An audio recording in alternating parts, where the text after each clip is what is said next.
been a long fucking time since I've streamed. I'll be dead ass. So I got no clue how to do this anymore. I think I have everything set up. Oh my god. Hold up.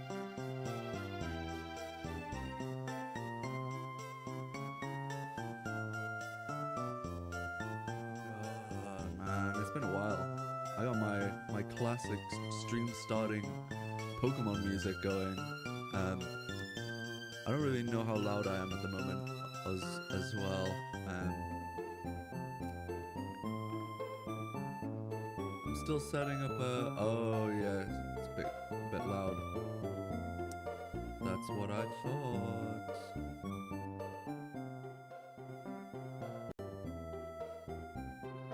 One second, let me turn the gain up on my...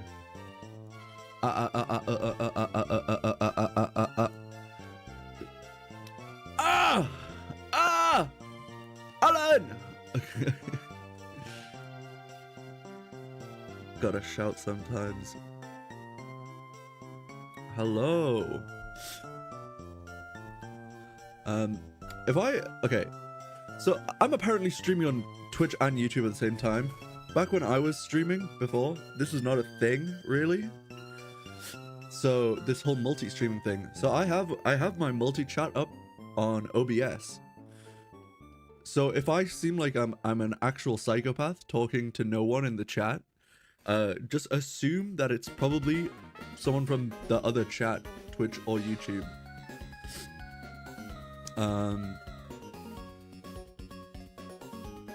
Yeah, because apparently I'm streaming to both, and I am, I guess. But I have both chats open, so I will be reading from both chats, which is a good thing, I think. Although saying that, I don't really see... Either YouTube just really has a really like bad delay on chat, and I can see like the chat in OBS like way before I see it in the actual YouTube chat, or my YouTube is just fucked up, which could be the issue there. I'll be honest. How long have I been live? I've been live 7 minutes, God. Right. Let's see how this goes. Let's switch to the... Oh! No way! I'm actually live. I think the live chat on my actual stream setup is just Twitch chat though. I'm not sure. Might have to check that when it comes to it. But we have a cool stream lined up today. If you don't know, I have a band. We're called Darling ? We used to be called Lovelock, but for some legal issues, we're not allowed to call ourselves that anymore, unfortunately. So we changed it to Darling ? McClume is live again, yes! Yes, it's been a long time since I've been live. Long time. But yeah, my band, we had to change our name, and because we changed our name, I just decided that we would release the 4 songs that we had lined up as singles as just an EP, because they were essentially all supposed to have been out by now, but because of everything that happened, we couldn't get them all out, so just decided to drop them all as an EP, and I will be going through like all of this nerd shit today, because I think there's a lot of cool stuff in here. I'm very proud of it, proud of the EP. But I think to start off, we could probably warm the chat up, warm up the stream by just playing through the songs, maybe. Yeah, I think that's a good idea. I'll play through get a little guitar playthrough of all the songs. Hold up, let me start recording this as well. Yeah, let's get a guitar playthrough of all these songs.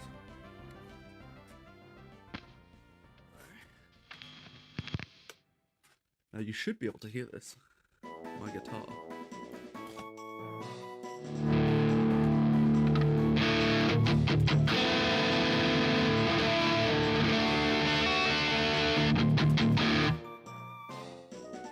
That's not normally the tone I use with this guitar.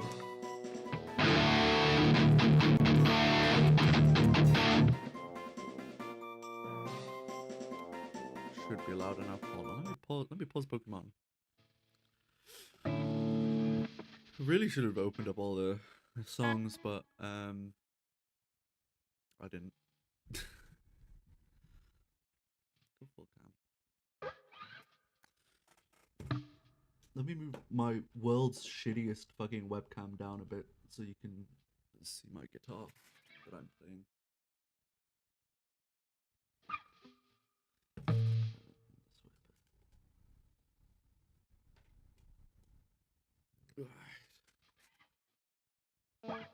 Still that way. Hey, there we go. Okay, so I'm gonna swap the tone a bit. That's too much.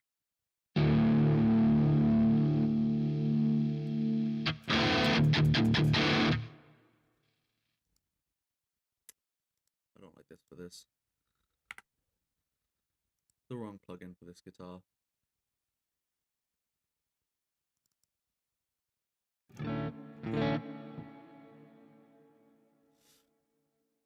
So, how's everyone doing? Hope you're doing fine. Looking at the world's worst fucking webcam in the entire universe. This shit sucks.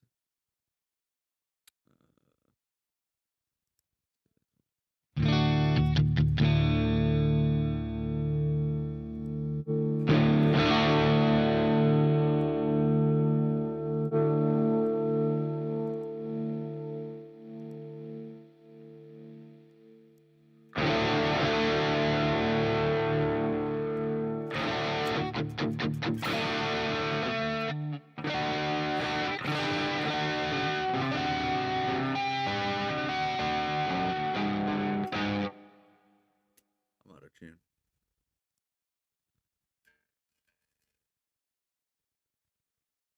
I don't know how that got so out of tune.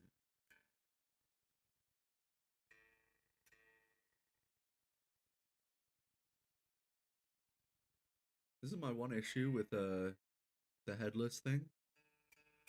Still a big fan of the headless thing, but it's like tuning a headless guitar, I think might be one of the most annoying things to do. They do stay in tune really well, for many reasons, but the actual act of tuning, especially like this one, which has like a very like cheap headless bridge, is a little annoying.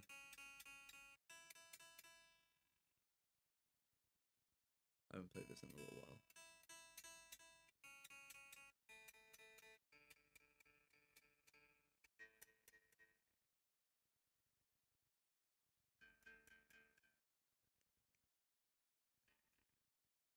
I'll do.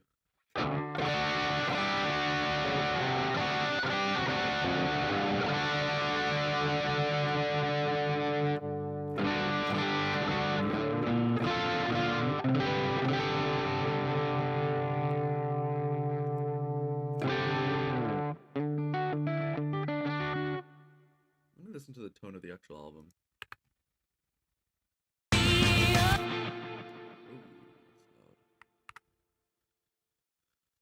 I might just... The gentle sound of a clock ticking, eyes with no light when you're missing.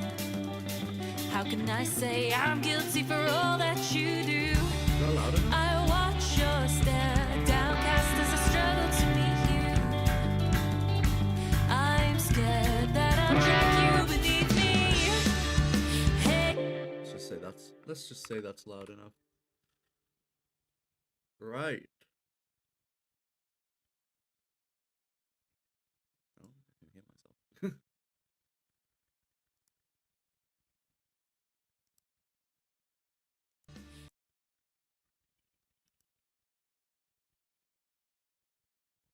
What is playing?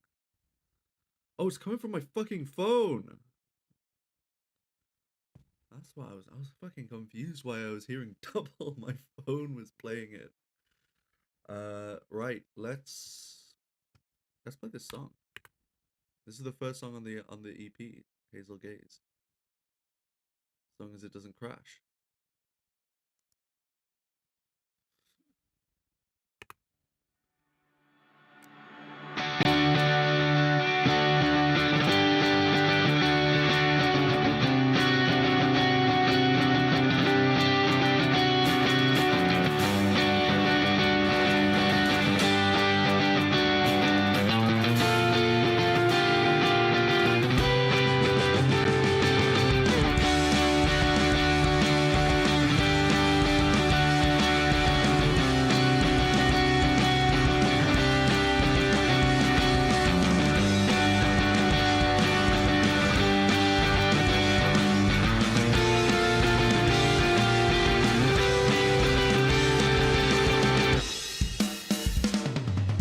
The gentle sound of a clock ticking. Eyes when no light when you miss it. How can I say I'm guilty for all that you do? I watch your stare, downcast as I struggle to meet you. I'm scared that I'll drag you beneath me. Hazel gaze, brown as the seasons change. Love becomes blood, becomes misery haze. Let fear forget the ways of your condition. Your roots fill in the barren ground in melody. In case the sound I call to wake, hear me now.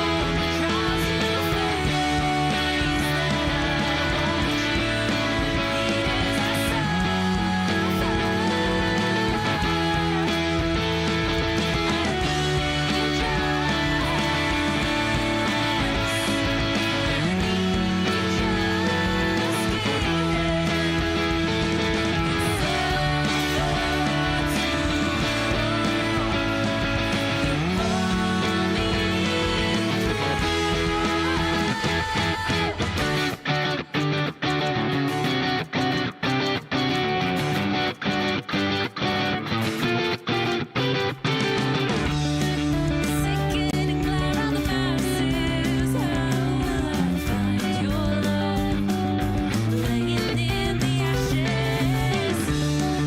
How do I tell you I stand by your heart if you give it to me? Hazel gaze from the dark sinking. Rose from across your face that I watch you as I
That's a fun song.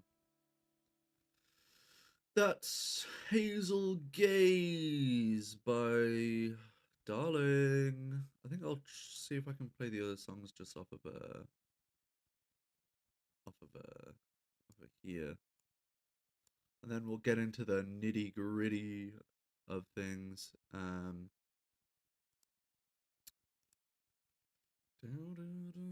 Hazel gaze. Guitar strings is the next one. I need a capo.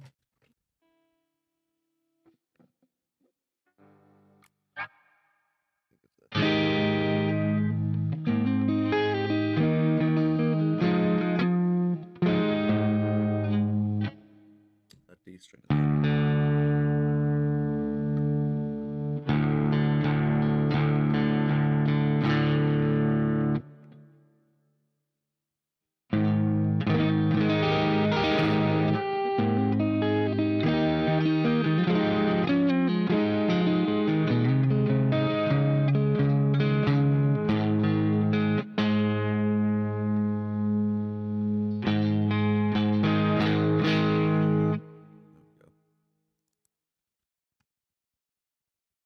Right, I got everything up on here. June, you right around my wrist, See how loud strum that you is. with my pulse. It's pretty quiet on there. Transpose a love within my veins and lock me with the melody. Let's try that. Let's start. Hello.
That was the first song we released.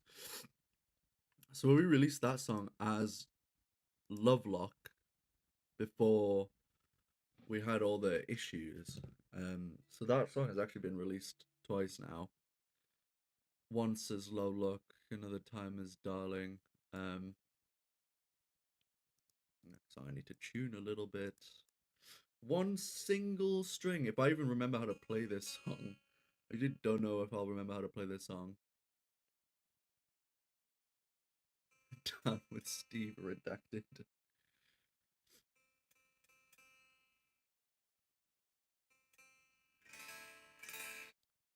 Yeah, I don't know if I'll remember how to play this. I remember how to play this song. Hold up.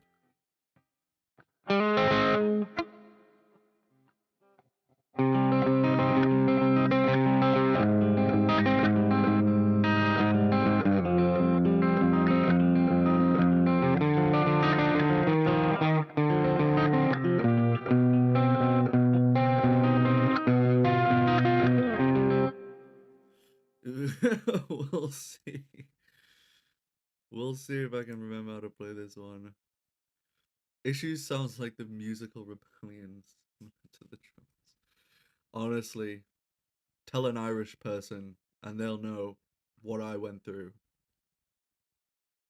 Yeah, no, basically the issues were is that this guy in America said he'd been using the name Lovelock for his band, which was really just his like secondary solo project. But apparently he'd been using that name for like a long time, and it just happens to not come up when you search up Lovelock band.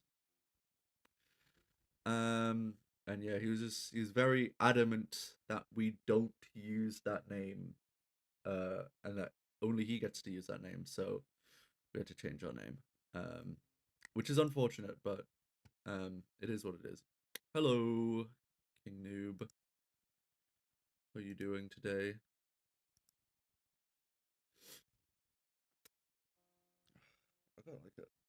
I got a real itchy now. I got allergies today. Hi. How are you doing? How the fuck does this song start?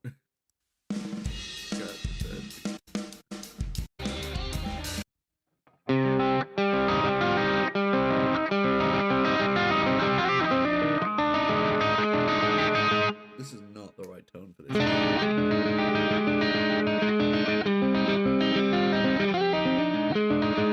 Okay, I think I remember how to play this now. Alright, this is the last song on this EP that was part of the original 3 songs that we recorded as Lovelock. The vault song is just an addition.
Sleepless nights.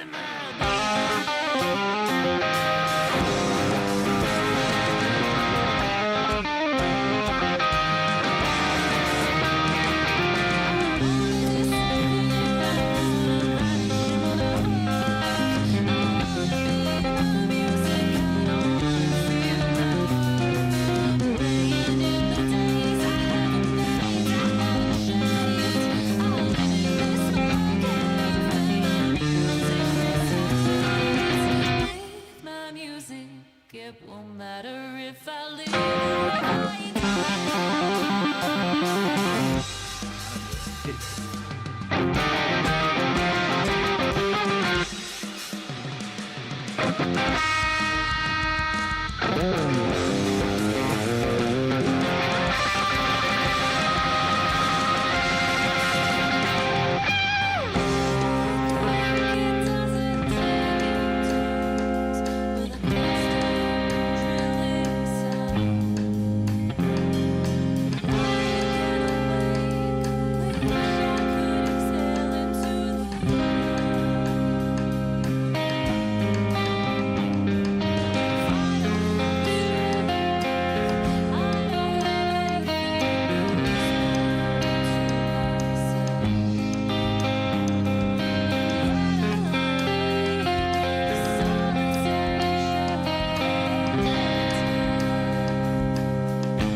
symphony, cacophony of noise and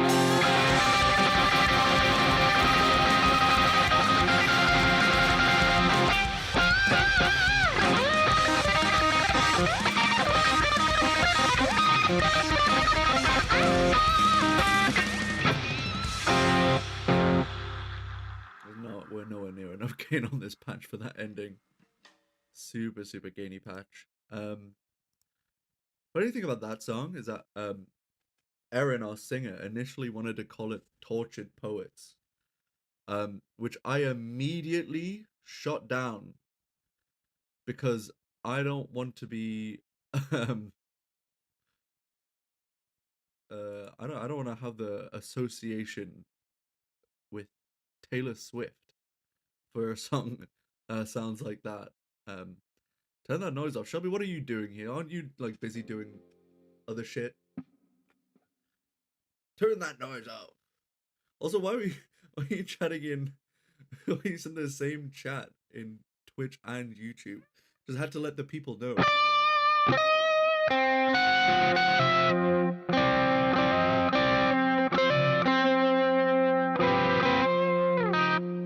For real.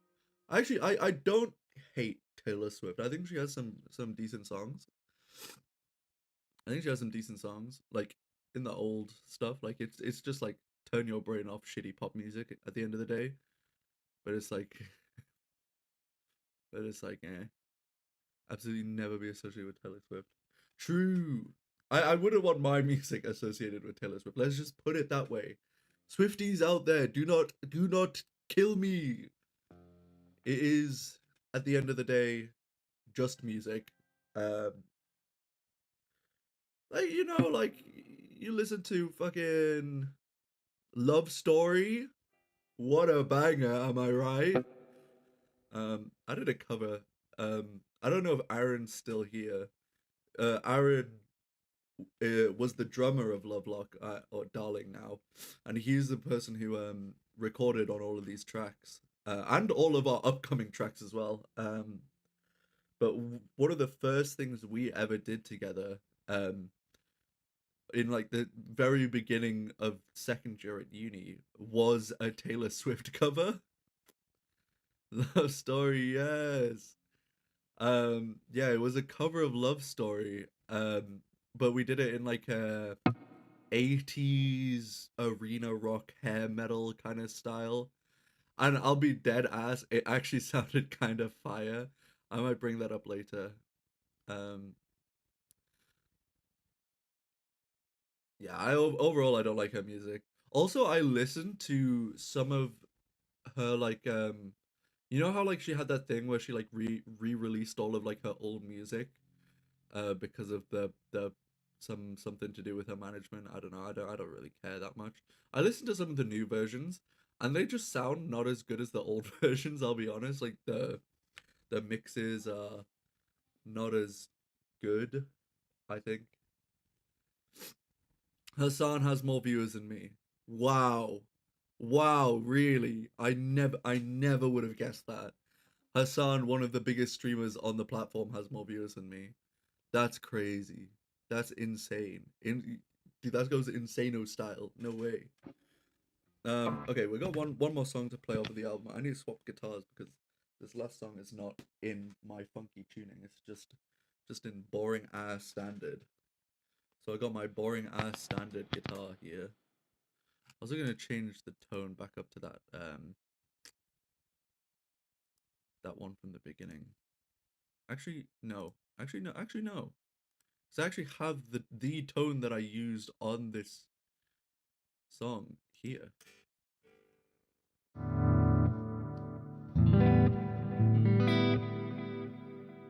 Loads of delay. Big fan of delay in this one. uh don't look behind me. I have currently I have three like 6-string guitar, like regular 6-string guitars like these. Um 2 electric, 1 acoustic. And I have 2 basses there. One is my 5-string and the other is my bass 6, which I also use on this track. I might have to do a little bit of a pausing and switching to play this well here. Only.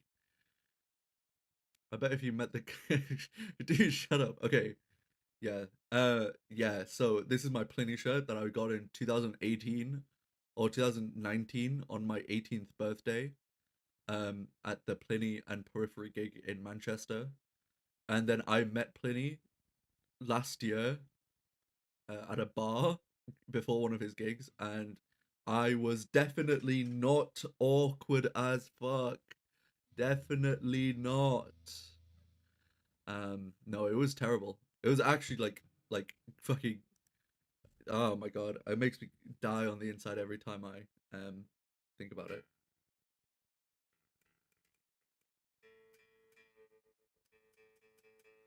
Go do a little tuning. How badly can you hear the Julian? No, it was basically a thing where my friends got to the bar before me, and I was walking there, and they basically went. They were messaging me as I was on my way. They say, "You'll never guess who's here. You will never ever guess who's sat right behind us." And it was him. Oh, okay, bye. Dude, you haven't even seen any of the actual playing yet. You came here, derailed the stream, and leave before I even play anything else. Anyway, yeah, so he was sat literally right behind where my friends were sitting, and it was crazy. It took me about 15 to 20 minutes to like actually work up the courage to go and say hi. And the way I did it was I went in. I know she sucks.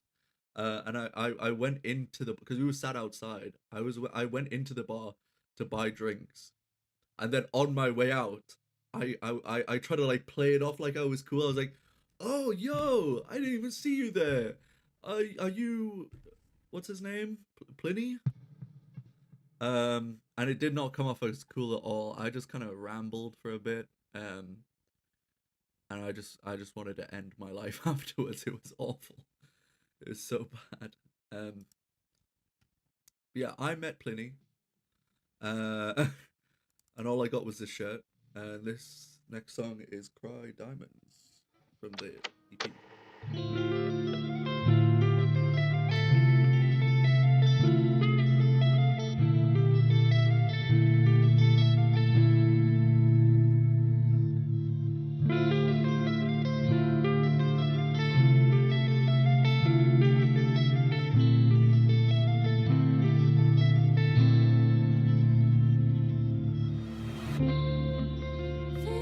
Feels like magic.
might have to pause this as well.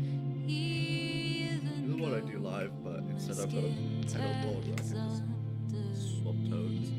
Hold up if I do this quickly. Hold up. Oh!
A lot better if this fucking guitar was in tune. Everything is a bit sharp because the rain has been coming down here. So all of my instruments are running sharp. That would have been so hard if this thing was in tune. Anyway, that's the song. Cry Diamonds. Yeah, this wasn't initially on the EP, but me and Erin, our singer, had been working on it over the years, so we just decided to put it in there. It's like a little bonus track. If this was actually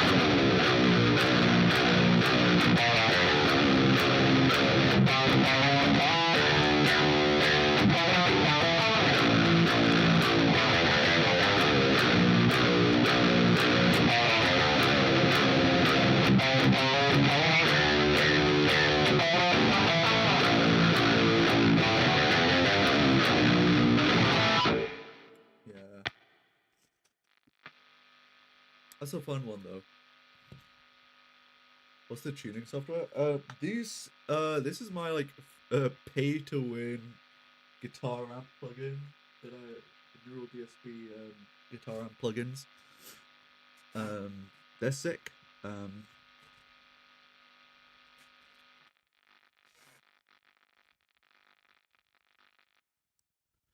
Basically it's just like it's a guitar amp. Yeah, these are actually, they come with like 3 guitar amps. The other one that I have has 4 in them, and it's just got a tuner built in, which is actually not a great tuner, I'll be honest. It doesn't like pick up my signal too easily, which is quite annoying. But yeah, these are my pay to win plugins. I've got this one, which is the Archetype Pliny one. Pliny like my shirt. So it's like his signature guitar amp plugin, and I also have the Nolly one, which is Nolly, who was the bassist of Periphery, now is just like a cool mixing engineer guy. But yeah, that's all the tracks on the EP. I think I'm quite happy with them. I'm quite pleased with how they all went. And now I think we can get into going through the EP. Hold up, let me switch back to this view. Yeah, let's just go through it.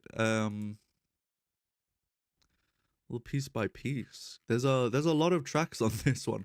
Actually, this project, it probably has the most amount of tracks of anything that I've done, purely because we recorded the drums 3 times for this track. So I have the final drums, the old drums, and the old drums too, and I also have some old vocals, which the vocals were done like 3 times as well, to varying degrees of goodness.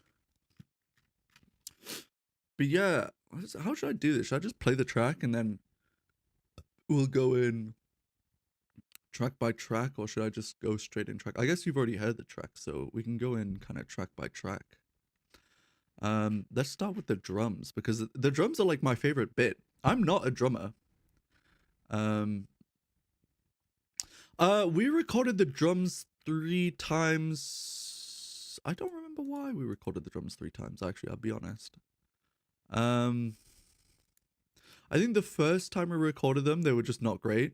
And then the second time, I don't know. But the third and final time was because we decided that we were just going to record all 3 tracks at once, so that, you know, it would be like consistent. Bang around extra. I don't know. I didn't want to do anything, but yeah, we recorded the 3 tracks all together for the third time round, just to make sure that they were like, they sounded consistent for release. But I'm only had time for 1 take. Yes, okay, yeah. Yeah, we didn't have a lot of time, so we made sure we had loads of time for the third time round. And this was like all like 2 years ago, I think, at this point, almost 2 years ago, that we recorded these drums. The first thing we did for these tracks was record these drums, and it was like 2 years. There's been 2 years of these kind of been sitting around, and it was kind of one of my first big, I would say big, drum tracking sessions. So there's some stuff that I would say is not great about it. But I still really like the drums in this recording. I think they came out really well. Let's just have a listen.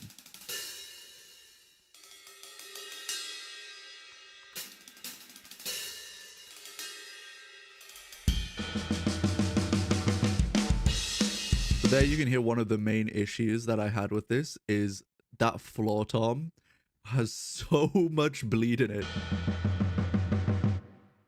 So that microphone is only supposed to be picking up the floor tom, and then if I do this, you can just hear like it's just everything. There's just everything is in that microphone. It's actually really bad, and it's really obvious in some places. But when you have all the tracks in, it's not super obvious.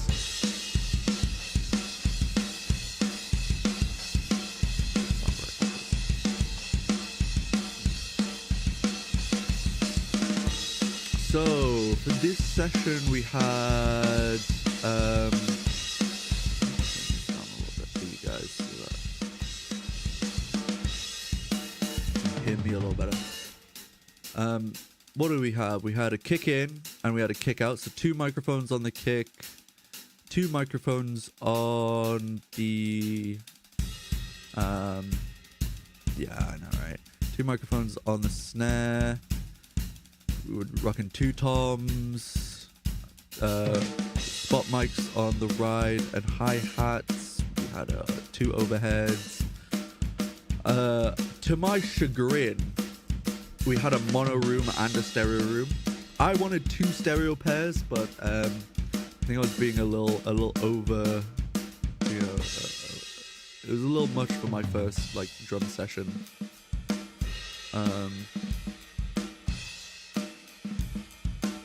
But yeah, I'm really happy with these drums.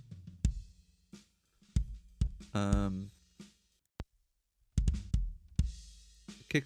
I think I'm mostly using that kick out. That kick in, I mean. You can see here I've kind of ducked a lot of the kick out because I'm looking more for that kind of clicky sound. And I'm not looking for this kind of It's good for like keeping the low end strong. But I don't use it so much. On the kick we have this is like become kind of like my go-to kick kind of like what's it called, processing. So this is it's mostly this company Analog Obsession. They make free plugins that just sound really good. So I'm happy to just use them for everything. This is a transient designer, so it's like you can like increase attack, duck sustain a little bit. This is my favorite EQ to use for like just like general kind of what I like to call like color EQ, where I'm kind of like sculpting the sound out of let's just turn everything off. This is what the kick sounds like originally. It's not great. I've heard a lot better. This tracks it's not so easy to hear what it's doing when it's the only thing that's on. But what it's doing basically is kind of tightening up the attack of the kick, which was important on this one because I think there was a bit of an issue with like a squeaky kick pedal in this one, which this kind of gets rid of. This EQ is doing the bulk of the work, I'll be honest. This is doing the bulk of the work, so when I turn this on, you'll hear quite a significant difference. That's out, and that's in.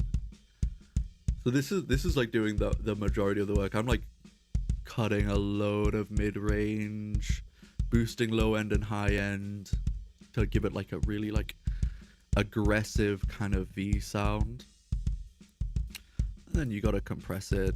I tend not to use this compressor anymore on kick. They have like a DBX kind of clone that I tend to use on kick more now. This technically gives you more control. It's got more controls on it.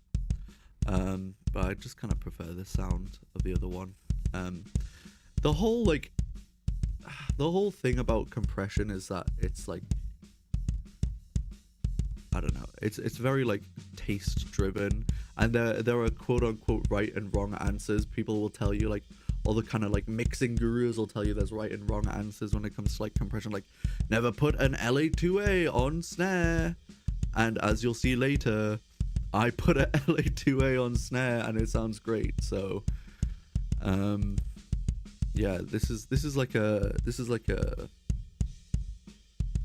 1176 style compressor, which is kind of like a Swiss Army knife, put it on anything compressor and it'll sound good. And here we have like, this is like a preamp distortion.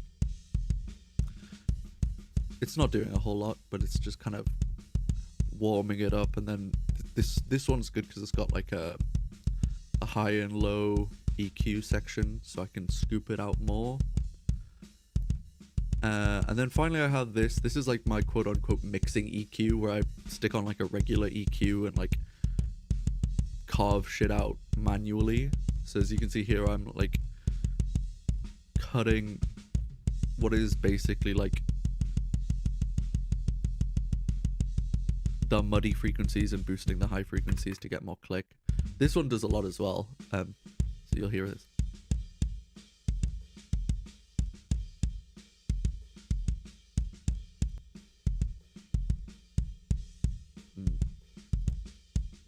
This one's doing quite a lot.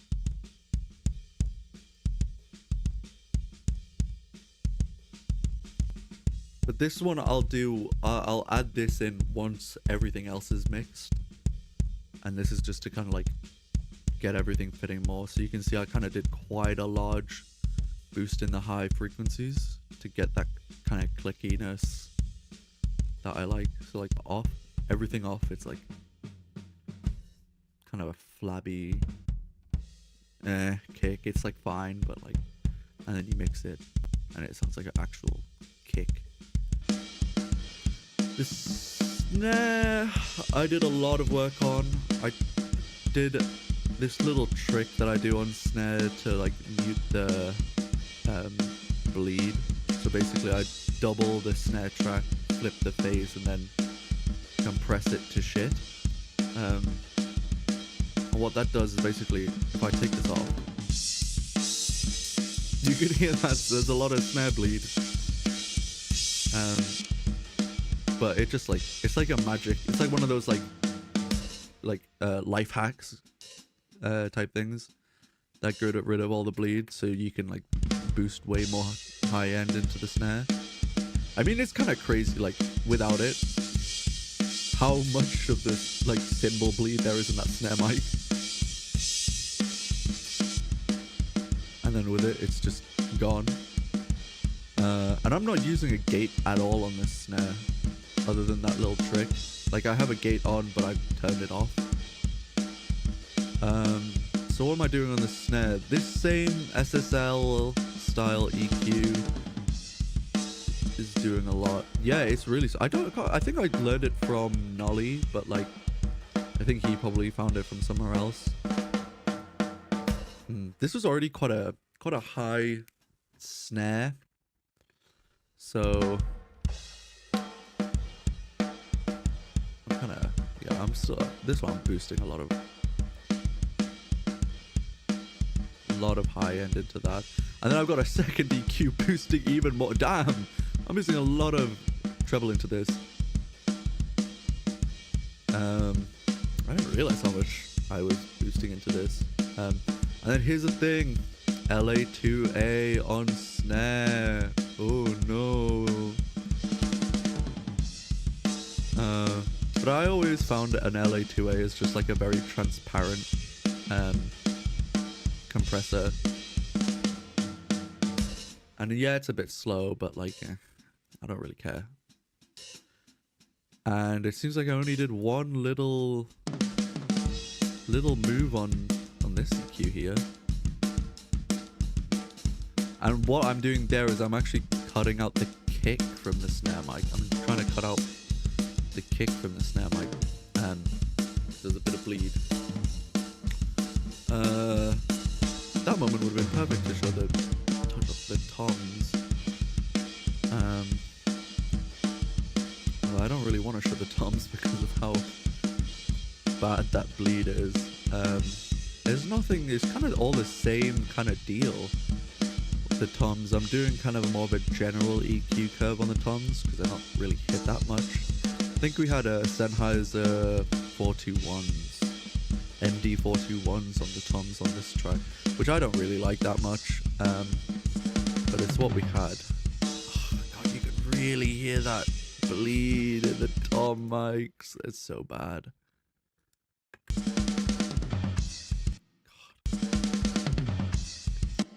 You just hear all of that come through. It's so bad. Cymbals, what do I have on this? High passing to get rid of all of the, yeah, the actual cymbal spot mics are really low. They're more just for like a little extra spice on the hi-hat and the ride, a little bit of extra like directionality in it. But yeah, they're really super low in the mix. And then the overhead. Overheads I'm using predominantly as cymbal mics, so I'm high passing it again, really aggressively high passing it. Cutting a bit of that kind of 5-6K ish where you get like really harsh cymbals. I could have done more, I'll be honest. I think I did actually. LA2A on cymbals, I like because it kind of just smooths everything out, makes it very even. especially when you're dealing with cymbals. That's quite useful. And we had an issue, not with this drum session, but the most recent drum session where the ride that Aaron was using was like really kind of washy in a bad way. And if we did end up going with that ride, we did switch it. I think an LA2A would have kind of helped smooth that out a bit. And here I'm cutting a few more of those nasty cymbal frequencies. More mics. Let me unsolo all of this stuff.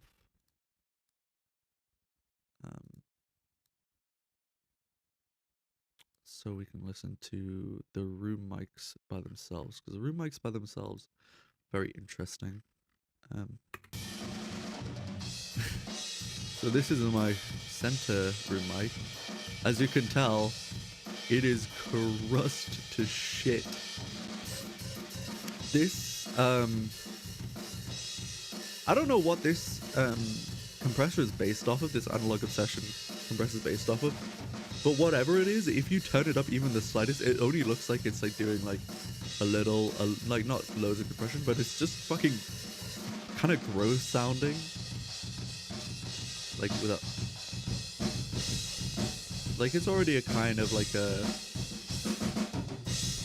thrashy kind of sound, but like this compressor is like fucking ridiculous. I don't know what it is, but I use it whenever I want to just ruin something, make it sound gross.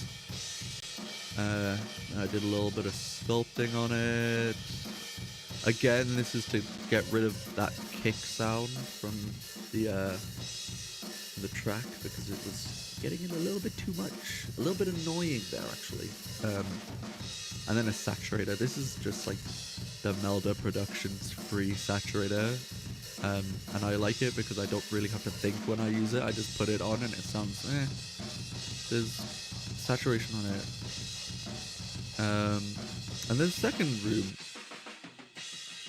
is much more of like a regular room sound. I'm using LA2A again just to even it out, and getting rid of a lot of like low end. But this is like kind of like more of a traditional room sound, where it's like you're trying to like get like a reverby sound. Then I've got some parallel compression. What I like doing with my parallel compressions, I like to saturate it as well. So I'm not only like smacking it like with compression, like this is 10-to-1, like super fast release, fast attack. And then I like to use a saturator on it as well, just to kind of squish it down a little more. I think that is what I like doing. And then I just have a reverb on the drums, which is actually kind of like a...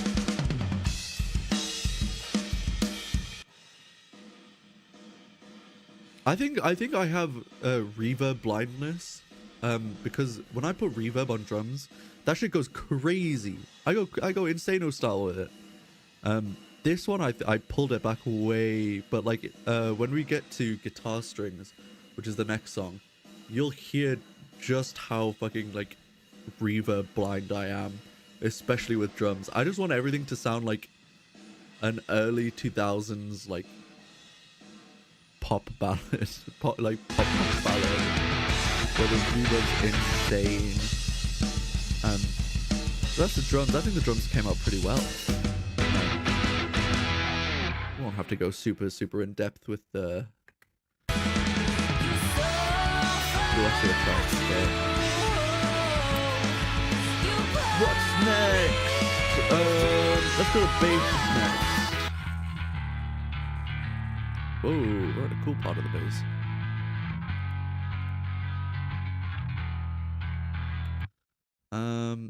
Yeah, bass. I got 2 tracks on bass. We got a...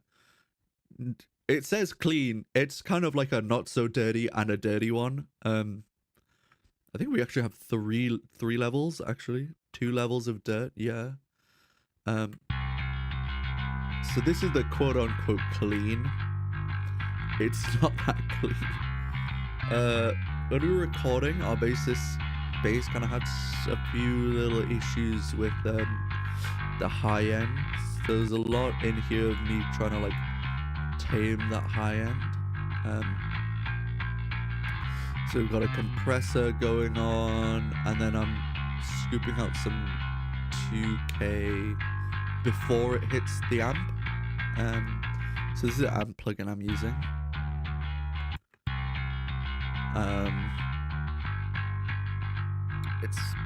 It's a Neural DSP again, Parallax. This is kind of like their one-stop shop bass plugin. You can do pretty much anything on this. Like, I know it's like mostly well known for like doing like super heavy stuff, but I feel like it's pretty useful for cleans as well. Saying that, this is not a clean bass tone.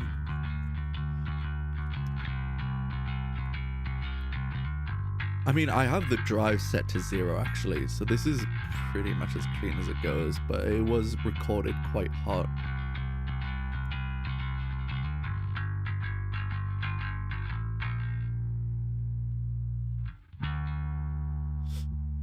And then in the oh, that's the bass temp.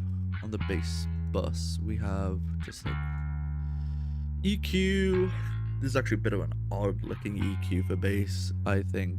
Nah, it's not that odd actually.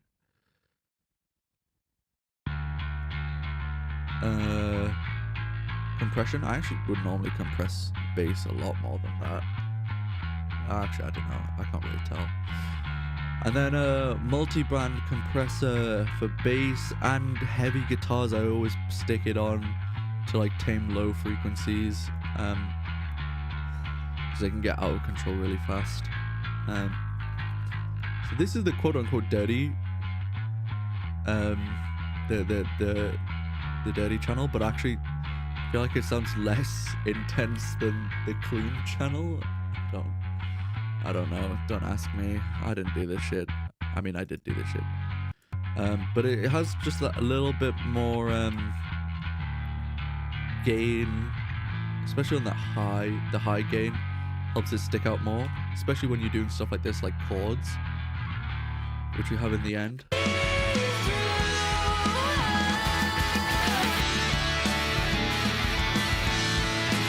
kind of helps thicken up the texture a bit.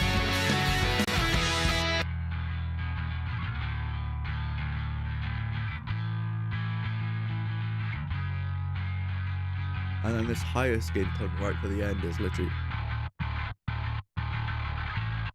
I chopped the bass up so much. Yeah, this is just like... This is like a straight up metal tone. That's like super chopped up bass. For the end, just to get those like... Those very staccato.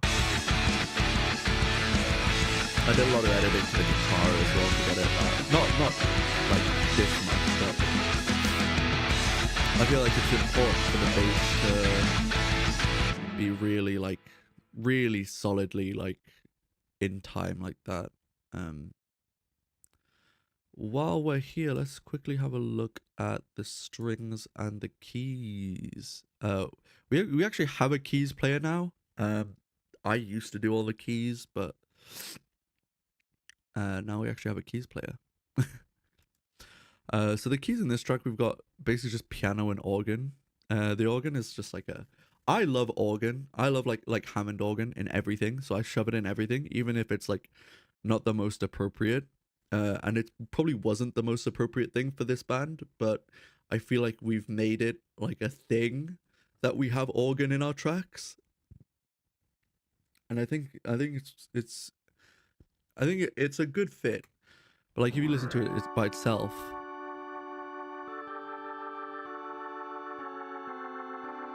Kind of sounds like we're trying to be like a church band or something. Like, what is this? Who put this shit in here?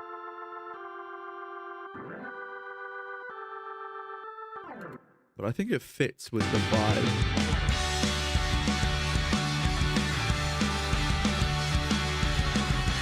And it's never like the main attraction, you know. It's never the main thing.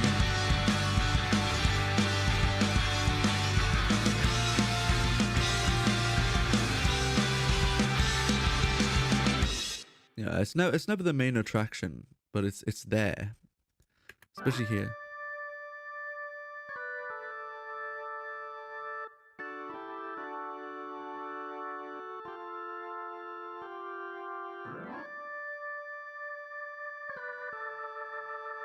It's very much that Hammond organ thing. I love Hammond organ.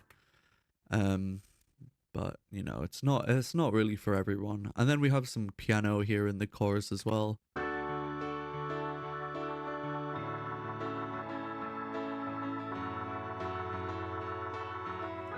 You know, I didn't spend so much time on recording these keys parts, because they are very low in the mix. They're more just like a thickening agent, you know, like as if you're putting flour in your soup, you know, just trying to make it a little thicker.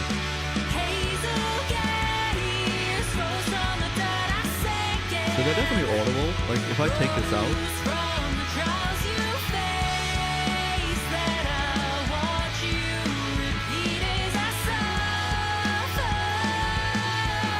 it's a texture thing, you know. It's very subtle. I think that's what you need in tracks like this, where you got like really, really loud guitars, super loud drums, very powerful vocals. You need something that's just a little subtle to like bring in. The strings are not so subtle. They are strings, and they're quite audible. And they honestly, they sound shit by themselves. They sound awful by themselves.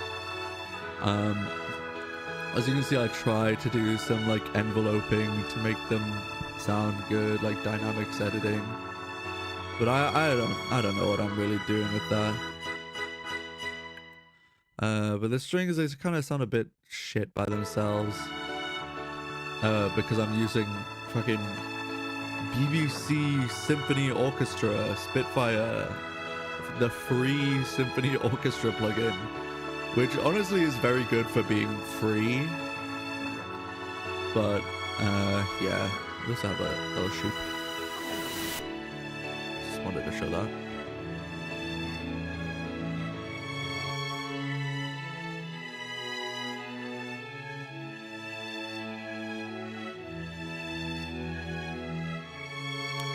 Yeah, I try to make sure to write this as if I was thinking that it was actually written for like a orchestra, not orchestra, what's it called? String quartet?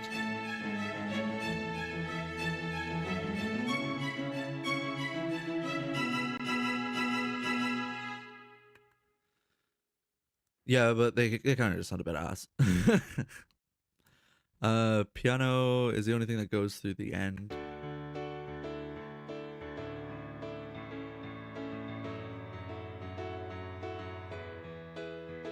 I just recorded these pianos and keys on my little MIDI keyboard.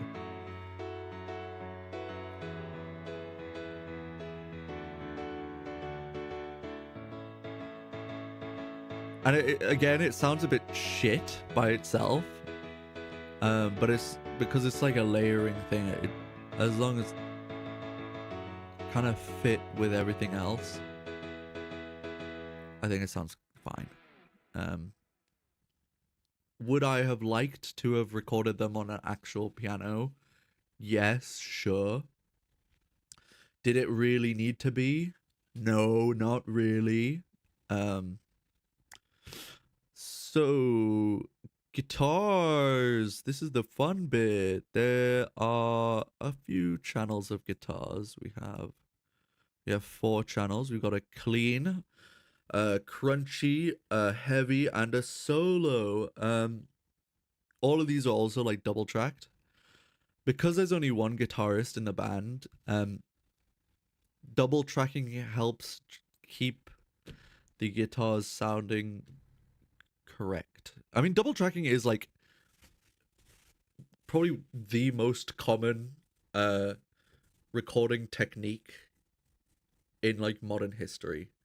Like if you are wanting to record yourself or your band and you want it to sound remotely professional, you basically need to learn how to double track because it's so standard. And there are bands that there are, if you have two guitarists in a band, you can get away with not double tracking, especially if you're playing different parts, and you know, you're going for a very simple kind of production. I mean, one of my favorite bands of all time is Asian Kung Fu Generation, and they don't double track. I mean, they are such a simple band where they're like tracks are essentially just guitar, bass, drums, vocals.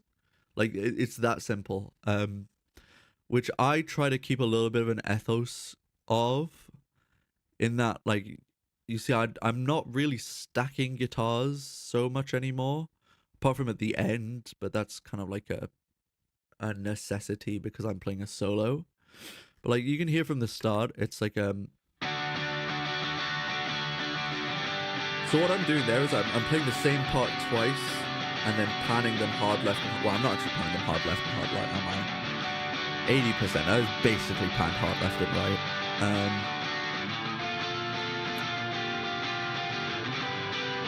And I'm using slightly different tones for each side to kind of differentiate themselves a little bit more.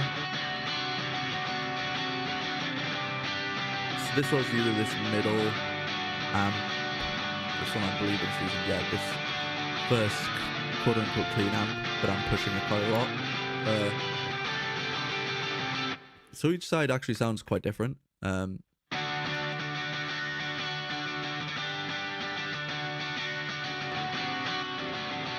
this one's a lot thicker, kind of more saturated, more mid-focused, kind of nasally, honky kind of sound. But this one's a little more it's still quite mid-forward, but it's a little more scooped, a little chimier. And having two different tones as well as double tracking just helps thicken up the sound a lot more. Like, hold on. Let me unsolo it again. So say in this, I instead just had one guitar and panned it in the middle.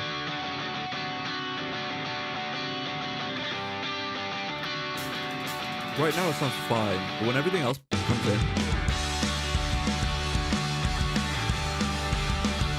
it's just that it's flat and boring. Meanwhile, if I put both of them back in, wow, it's massive. It sounds huge. And that's what double tracking does. That's why double tracking is very important. Those are my crunch tracks. This is so the crunch tracks don't have that much processing on them. A little EQ, a little compression, a little more EQ. But these clean tracks, I don't know why I was having a fucking whale of it. I was having such an issue with these clean tracks. So initially, after the guitar amp, I put multi-band compression. I was just having issue with the low end of it. There was just way too much. So I have this dealing with low end. This is an EQ, but it has a dynamic EQ. So basically what this does is that it reacts to how much low end there is in it. You know, how much of this frequency is EQ'd out depends on how much of that frequency there is, basically. It's a dynamic EQ. It is essentially kind of mimicking compression in a way. But not really. Where am I? Anyway, so yeah, I have two things dealing with the low end. Then I have this, where I'm cutting even more low end and boosting high end because it was just way too like woofy. And then compression, saturation, and a little bit more EQ. This EQ I think is on all of the guitars, because it was just a bit harsh in that 4K region. very common for guitars to be quite harsh in that region, so I just cut it out. So this is without it. You can tell it's a lot quieter, but that low note rings out so loudly compared to everything. So the rest of it it's just me trying to like get it to fit better, if you know what I mean. Because without it, it just sounds a bit rough. Anyway, next we go on to the heavy guitars. I love the heavy guitars. Again, I think all of this EP, because it's a little older, it's all using this Archetype plugin.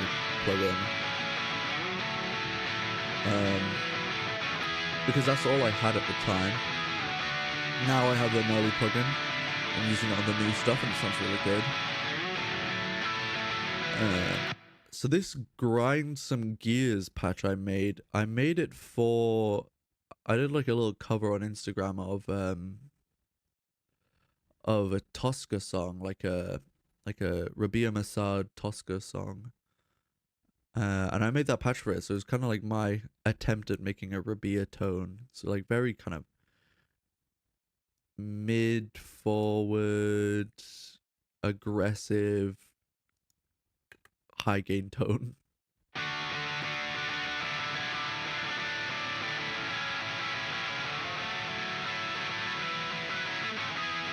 And I think the compressor's not normally on. I think I turned that on as well.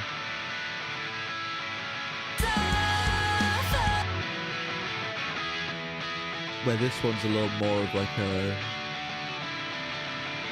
shiny kind of tone, you know? So again, differentiating the tone between the different sides will help you get a wider tone, I think at least.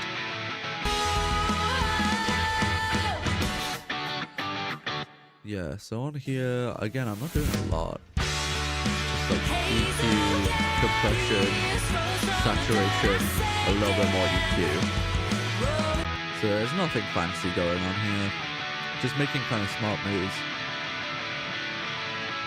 And with the part for this part of the track, the actual, like, if we want to talk about like a little bit of guitar writing ethos, my guitar writing ethos, because I'm the only guitarist in this band, it's just me, and we're playing in that kind of math rocky kind of sound. The way I'm thinking about it is as if I'm playing the lead line and the rhythm part at the same time, basically.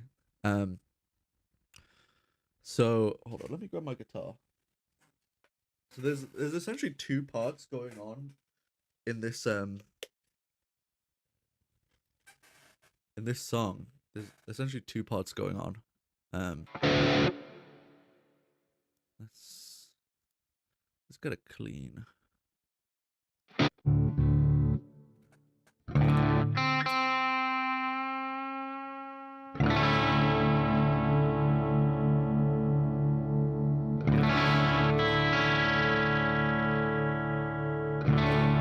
There's essentially two parts. So the full part is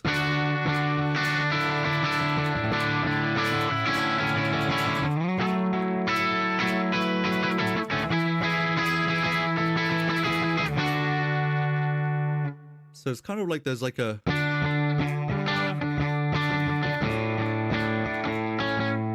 there's a root note going on.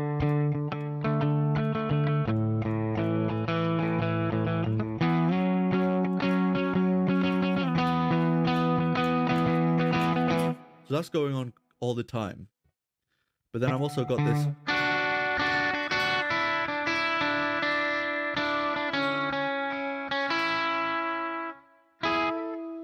What was it?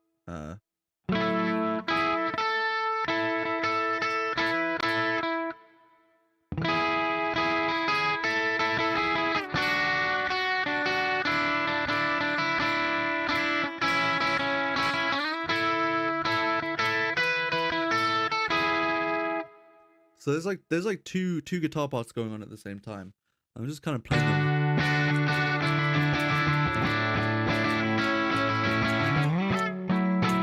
And that part is like where when I'm thinking about it, when I want to change notes or change chords, I like changing it one note at a time. So, and then the root note changes, but you still have that fourth going, so it's like a suspended kind of thing, and then you go down to the third.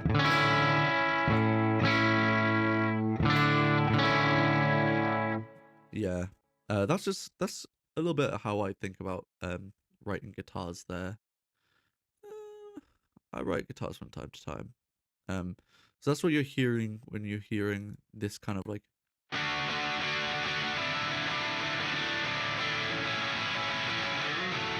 And having a lot of like suspended kind of chords like that is a very kind of math rocky thing to do. It's very, very of the genre.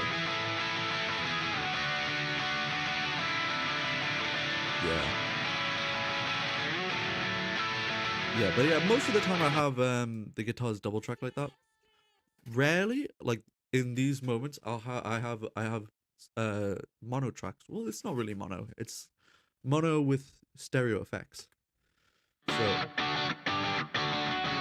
for like impact, this part is like, so we're coming out of a massive chorus, and then I have it be a mono track that goes into stereo track here. One drum gets out of the way of the vocals, basically. Anyway, we have another chorus, and then we have my little solo. It's just basically loads of fucking gain.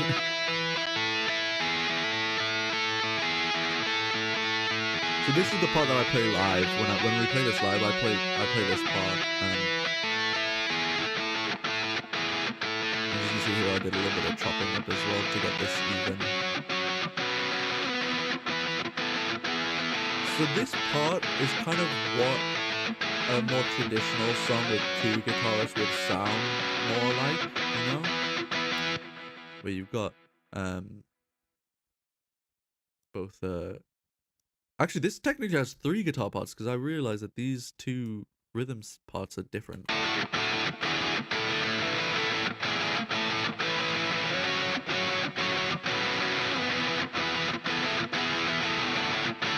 So this is the only part of the song where I'm really stacking.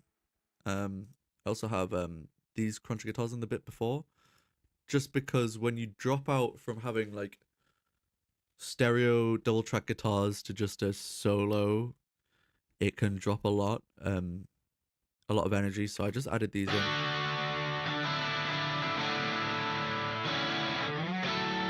Just the chorus chords.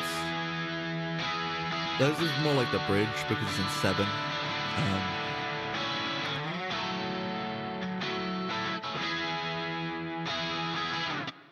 Yeah, and then we move into the heavier.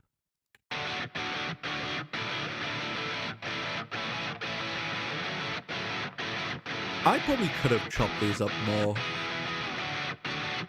but I decided not to, I guess.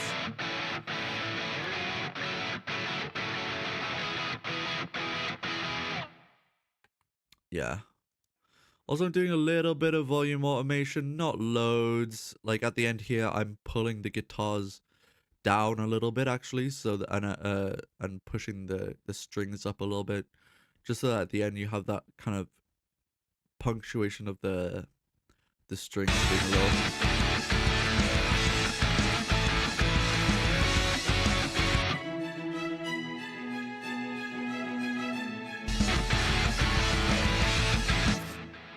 And just so I'm not overloading the master with loads and loads and loads of sound. Especially for mastering, that's important, because you don't want to you don't really want to have one section of your song super high lufs and the rest of it to be like super quiet, unless you're like specifically going for that.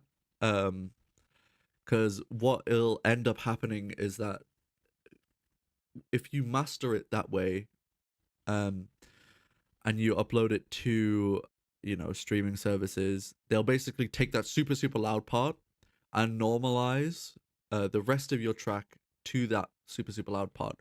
So the rest of your track will be like really really quiet, and that one loud part will match everything else on the platform. And it's not a good look. It's not a good look. But anyway, we have vocals. Finally, we're onto vocals. This is arguably the most important part of the song. I would argue against it, but lots of people love vocals. I'd say most people listen to music predominantly for the vocals. If you do, you're listening to music wrong. I'm joking. I'm pulling your leg. Anyway, the vocals are very good. The vocals were recorded on this microphone. This is a AT2020. It's actually just a really cheap condenser microphone. But I got it for like extra cheap because my uni was offloading them. Just in time switch to vocals. Yeah, the most important bit. Yeah, so that was these vocals were recorded on this microphone. Normally we go into uni watching at work. Oh, ooh. No, all good. Yeah, normally we go into the studio to record vocals on like really fancy microphones. But this EP was coming out and we hadn't recorded vocals and we didn't really have time to go into uni. So I was just like, hey, I bought this new mic from uni. It was very, very cheap, but they're very good. I think lots of pop stars actually use this microphone. It's a very commonly used microphone in pop, despite it being like really, really cheap. I think Billie Eilish uses it in some things. Anyway, I think it sounds good. I actually prefer my old microphone, which is supposedly a pretty similar microphone, but I just think it's a little better. But I'm just using this one just to like, break it in, get used to the sound. Yeah, for real. But yeah, we used it on this recording. I think it sounds pretty good. It's a great microphone for stacking because it's really trebly microphone, really lots of high end. So The gentle sound of a clock ticking, eyes with no light when you're missing. How can I say I'm guilty for all that you do? yeah, this is all recorded I right watch here. your stare, downcast as I struggle to meet you. I'm scared that I'll drag you beneath me. Yeah, sounds great, I think. Personally, I think that sounds pretty good. There's loads going on these vocals, and I'm not the best vocal producer in the world. I'm very, very lucky in that Erin is such a good singer that I don't have to do loads. Like, there's like next to no, well, actually, there's quite a bit of comping, but like comparatively to what you would expect from a modern kind of quote unquote pop production, there is basically no editing in this. We did loads of takes. But like she bashed them out in like two, three takes for each part, and I just kind of cherry picked the best bits from each take. This first vocal is all just one take though. The gentle sound of a clock ticking, eyes with no light when you're missing. How can I say I'm guilty for all that you do?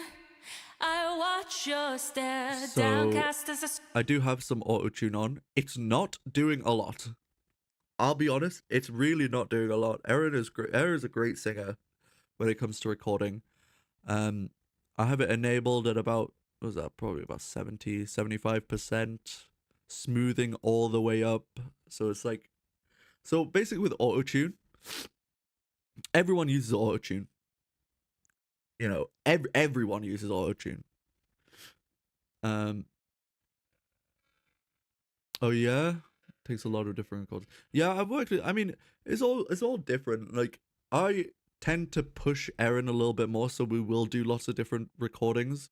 So I tend to push her when we're recording to do things correctly. So, okay, I was a little ingenuous when I said she did these in like 2 takes. She did them in more takes, but I just deleted those takes. Not necessarily because they were bad, but more because I wanted more specific things out of each take. This is the music producer in me. So of the takes where she's latched onto the thing that I really like, then it only takes a couple of takes. But yeah, The gentle auto sound tune of is the on. clock ticking, eyes with no light when you're missing. It's not doing a lot. How can I say I'm guilty for all that you do? If I turn the smoothing down, I watch your stare I downcast love as I I love struggle listening to to meet this you. silly T-Pain ass. I'm scared that I'll drag you beneath But me. yeah, turn up the smoothing and you can't even hear it. Hazel gaze, Can't hear it. brown as the seas. So what do I have on? What's my vocal chain? My vocal chain is deceptively simple.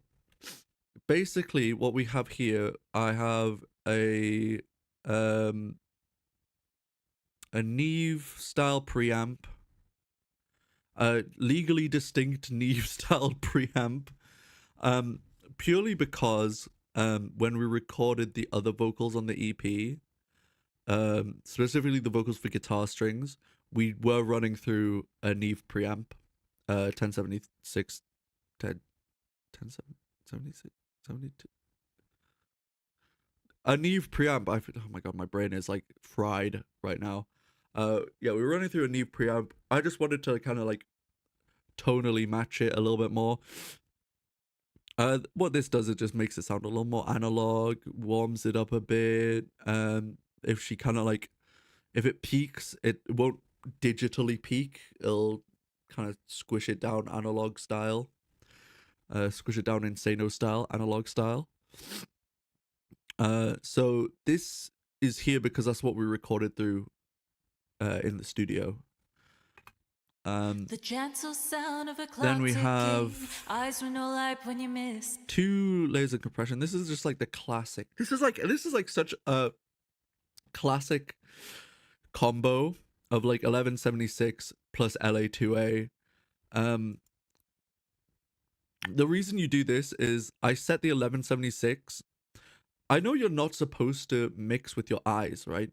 You're supposed to mix with your ears, not with your eyes. I'll be dead ass. I mix the fuck with my eyes. For vocals specifically, because this is more of a tool than a thing, than a listening thing, you know? So I want to squash these vocals because it's a very dense mix.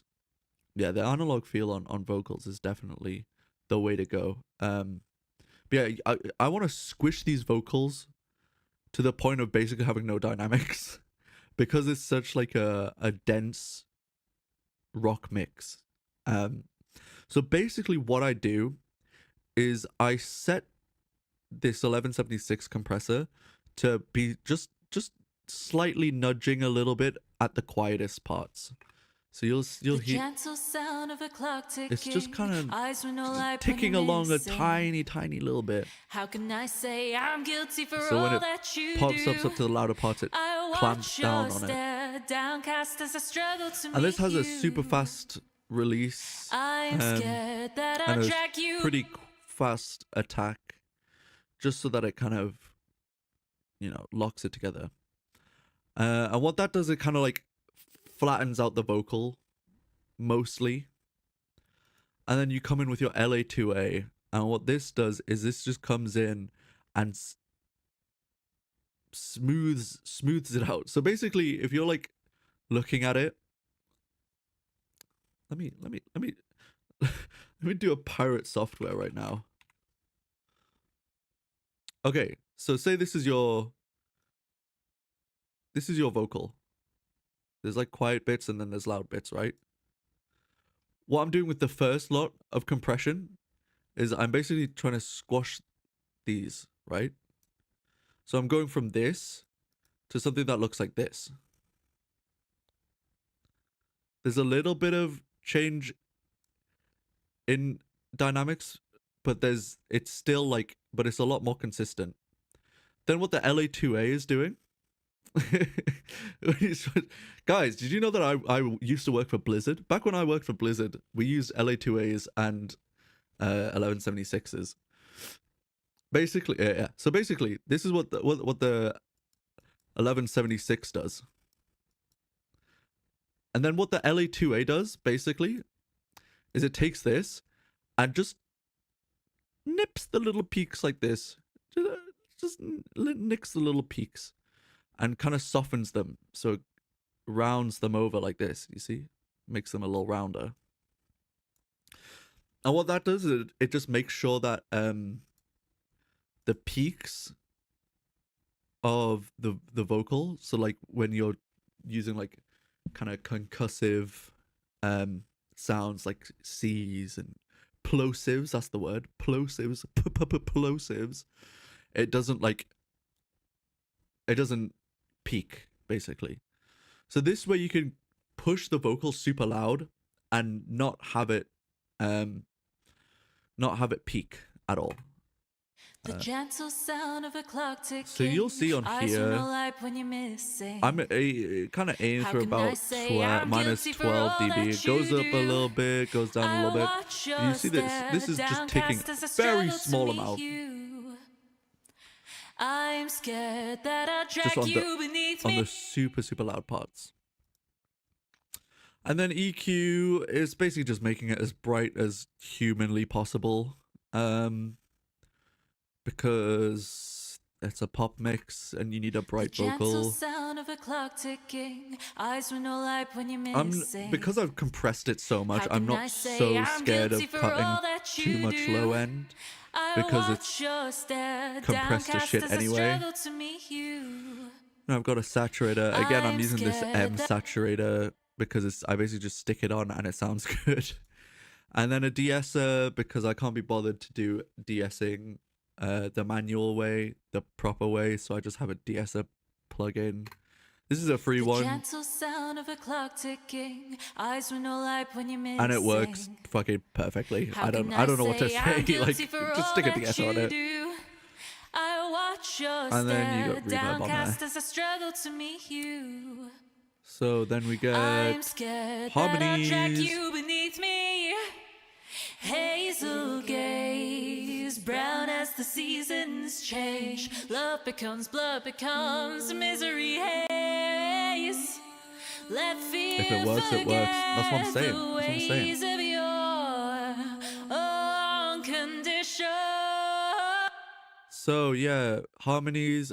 We're not doing like loads and loads of vocal stacking. There's a little bit more further on, but for the verses, it's just one main vocal down straight down center, and then two harmonies that are, I think they're just Hazel gaze, the exact same harmony, panned, hard left, hard right, or like 80% left, 80% right. Hazel gaze, brown as the And for the harmonies, I kind of cranked the auto chain because auto tune because it's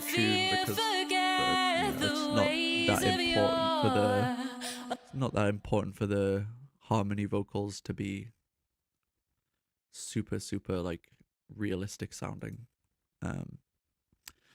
Then we these harmonies in the bridge weren't originally there.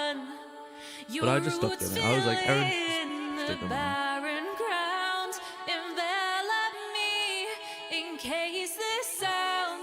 Yeah, so this section is like kind of like a washy thing, so that's why we've got the delay on there.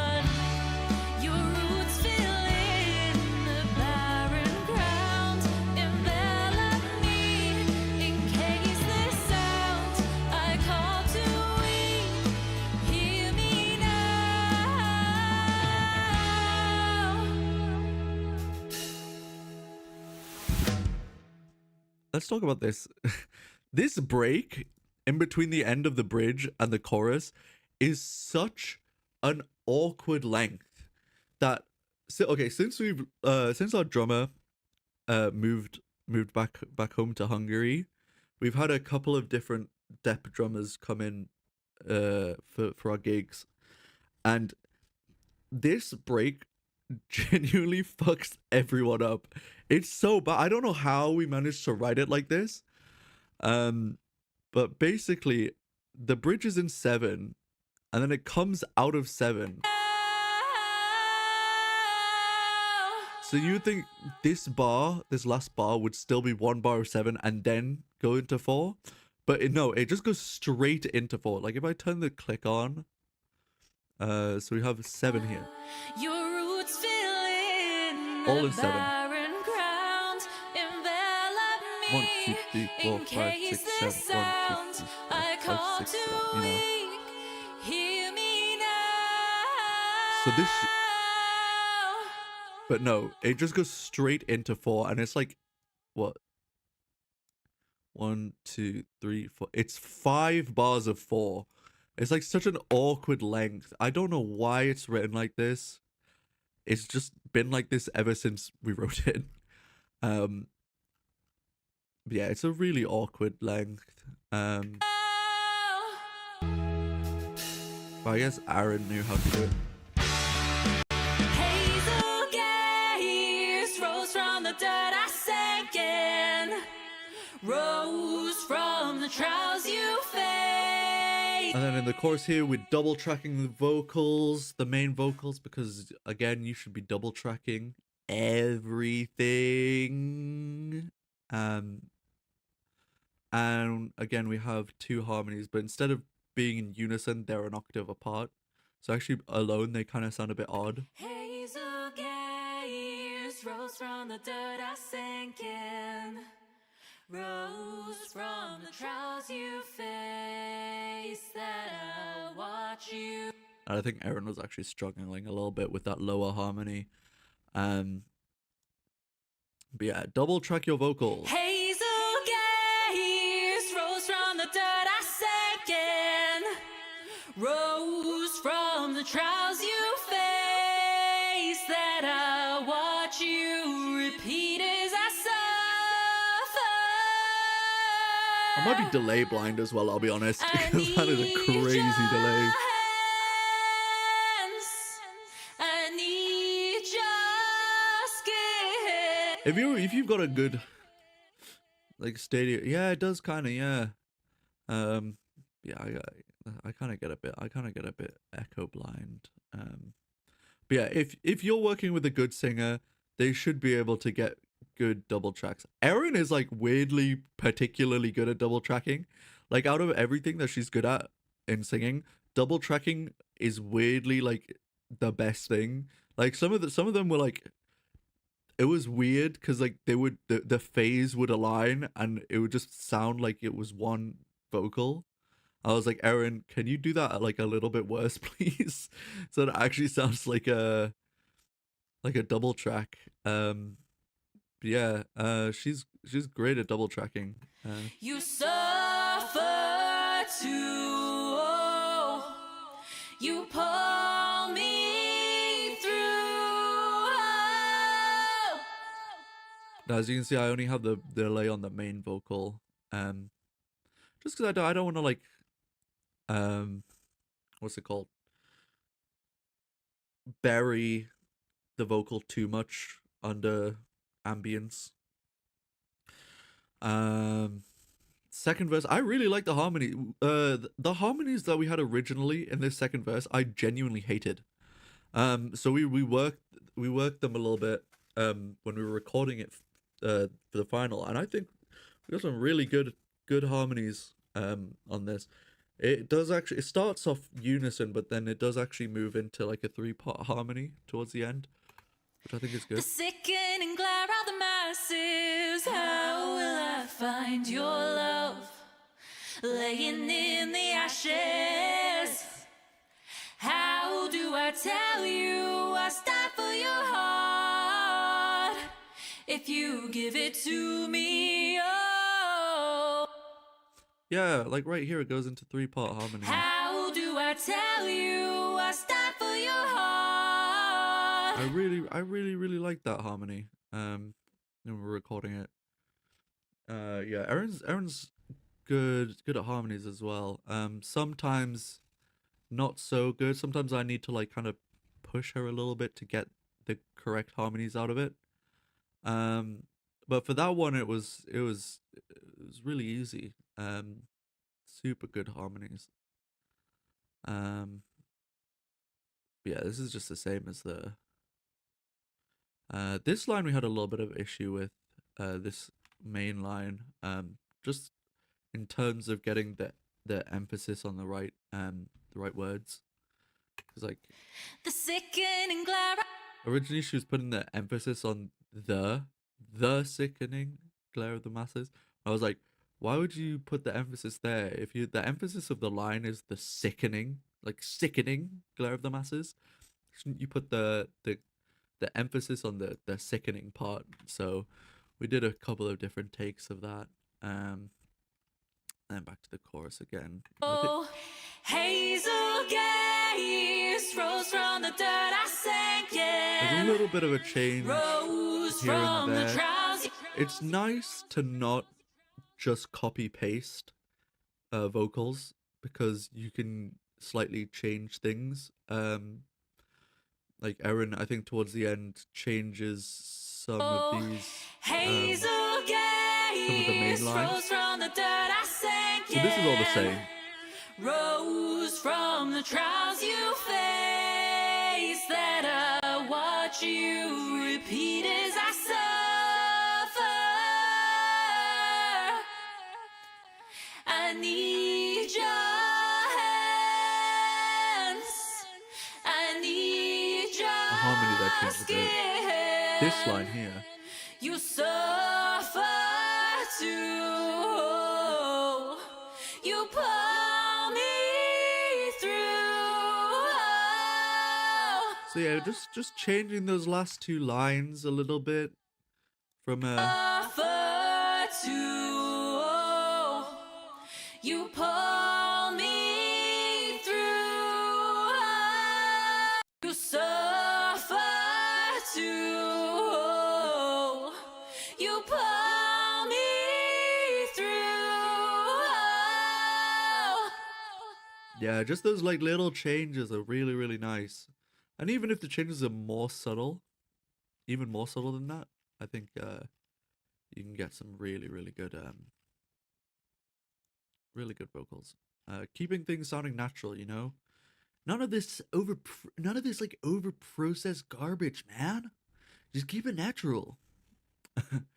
Which is what I like to do. You can see all of my like guitar tracks are just like one take. Not because they were actually one take, but because I recorded them over and over and over again until I got the right take and just deleted everything else. Yeah, that's just how I like to do things. I don't like editing so much.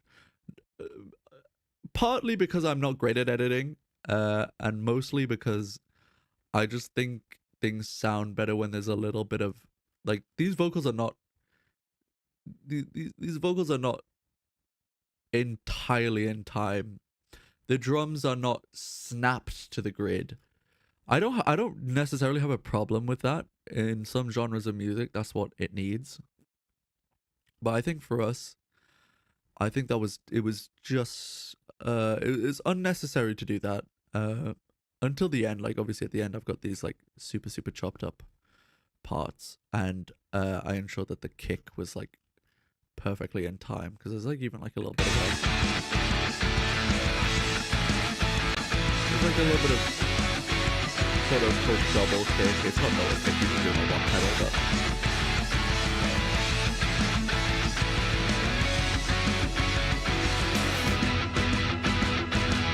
because it's showing that's all in time. Like you can be in time and not in time at the same time, you know? That's what I'm saying.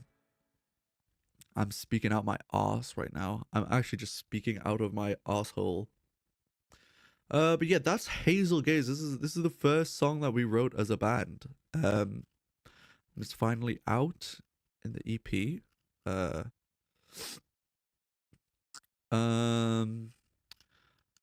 So we've done a bit deep dive into Hazel Gaze. We can kind of like speed run over the next two songs. Because they're pretty much all from the same sessions, same recording sessions. Having small things that give a human feel gives, yeah, that's what I think. That's also why I don't necessarily like compressing drums too much. I think there's a point at which they sound bad. For certain types of music. I also try not to use any like samples or stuff. If I'm given stuff to mix from other people and I wasn't in control specifically of the that's not right. If I wasn't in control specifically of the recording sessions for the drums, I might use I might use a kick sample or a snare sample just to get it sounding how I want it to sound. But if I'm in control of the recording sessions, I always make it more of an effort to record things well, and get a recording that I can work with and get a good sound out of, rather than just shoving a microphone at a drum and then changing it later in post. Which is arguably probably a faster way to work. But in my mind, in my kind of like ethos, recording ethos, that's not the correct, quote unquote, correct way to do it. Having a real kick does make a lot of a difference, despite what some people would say. Right, guitar strings. We have pretty much a lot of the same tracks here. The drums are the exact same drum session, so they will sound exactly the same in terms of the actual recording. They're mixed slightly differently, but not super differently.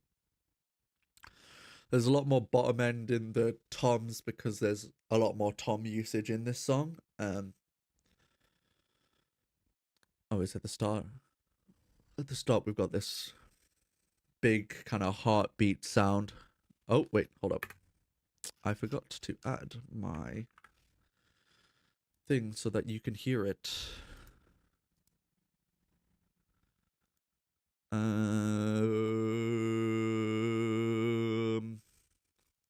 This one. You gotta remind me to add this each time we move on to a different track. There we go. Let's lower this a bit. I wonder when it happens. My strings are tuned to you. You're the ocean blue sea of my sky. The world So will yeah, keep drum wise, we've got this like super reverby floor tom. Yeah, if you thought the drums in the last track were reverbed to fuck, this song is like, this song's ridiculous. Yeah, I'm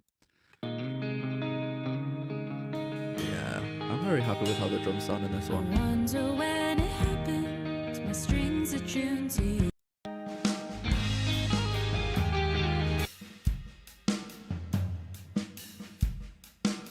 Also, all the drummers that we've had play for us since Aaron left, they all play this a little bit wrong. So that heartbeat is on the floor tom. Everyone just plays it on the kick.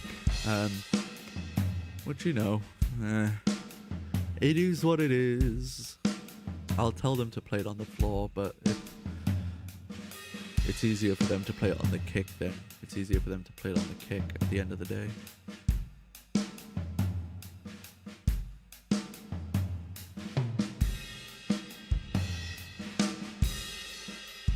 I think that, yeah, the mixing of this track is basically the same.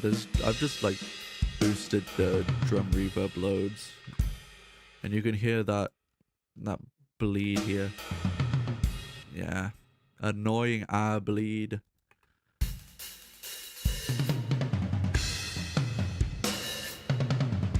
Free Aaron, who's prison in Hungary. You know, I don't really like MD421s for toms. They are very like, They are like probably the most common tom mic to use. For good reason. They do sound good in some circumstances, but I've just never liked them. It doesn't help that the ones that I've used from my uni are like actually just the worst microphones ever. They are like abused to hell and back, like so badly. And most of them are broken. I think the bleed from this one is not just bad placement. I genuinely think that this microphone was broken, because the bleed in the rack tom is not that bad, and they were placed like the same, basically. I genuinely think this floor tom mic was just broken. Like maybe the capsule was like loose, it was facing the wrong direction or something. Like I have no clue.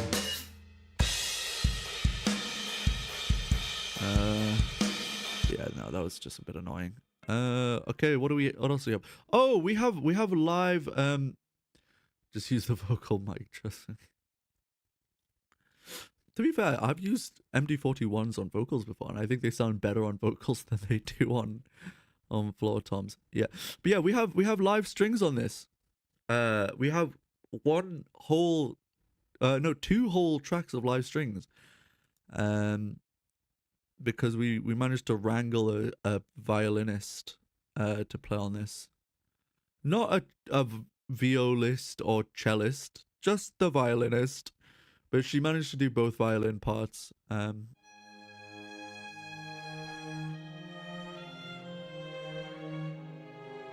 It's just nice to have. It's just nice to have live strings.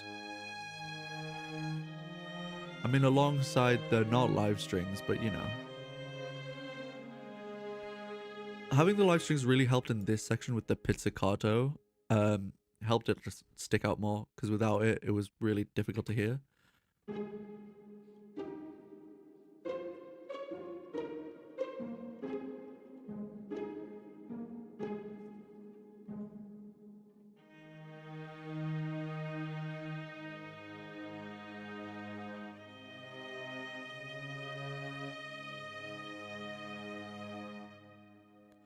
Just that little bit of live strings. It's just nice. It's just nice.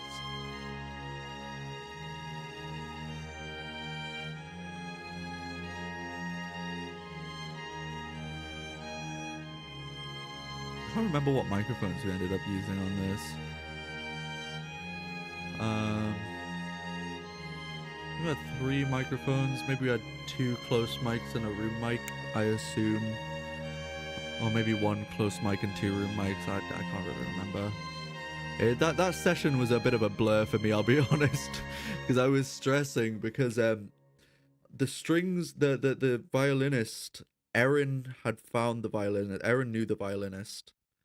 And obviously because I was arranging it, I had sent over the arrangement, the sheet music of the arrangement to Erin to send to the violinist. In hindsight, I should have just fucking gotten the violinist details and sent to her myself, because Erin did not send the violinist the sheet music. So she rocked up on the day being like, "Oh yeah, I'm so excited. I've had a listen to the track. So I'm assuming there's probably like no sheet music, but I can do it by ear." I was like, "What do you mean there's no sheet music? Excuse me.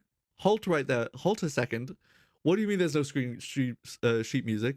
I literally spent like 3 hours writing out the sheet music. It was actually like half an hour writing out the sheet music for you. What do you mean it has not been sent to you? So that was a little stressful for me. So I was trying to play that. Luckily we had like another producer with us. I can't remember who it was. I think it might have been Adam with us to actually produce the session, like engineer the session, so I could play musical director with the violinist and get it. But we ended up getting all of the parts that we needed. First and second violin. It is unfortunate that we couldn't get double tracks or triple tracks.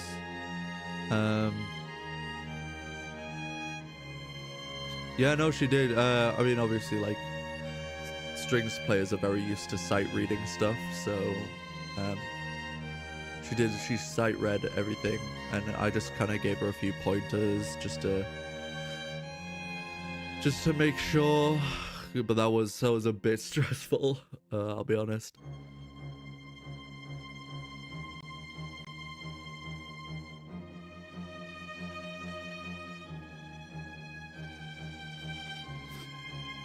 I love a bit of orchestra in my tracks as well. I love strings. I really enjoy writing strings as well.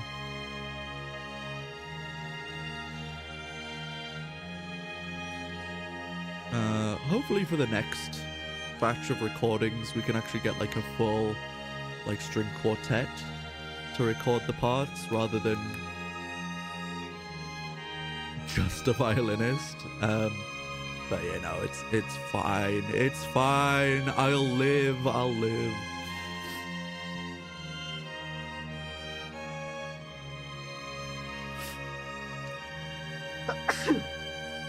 Excuse me. But yeah, no, she was great. The bass is a little bit different in this track. There's just one track of bass and then a bass solo. Thank you. I think this is literally just the same clean track from... There's a little bit of drive on the high end. Tiny little bit. Won't even have to pay you. I love free labor. Yeah, we just have one bass track basically. I actually tend not to do that many different type of bass tones. Just keep it very simple. As someone who is a bassist himself, I just think it works better for most recordings to just have one really solid bass tone all the way through. And then we had cover my plane tickets, hotel. Yeah, there we go. There's a catch. But yeah, we have a bass solo in this one. Very rare occasion bass solo. Wow, wowzers. So for this bass solo, I just stuck on like some...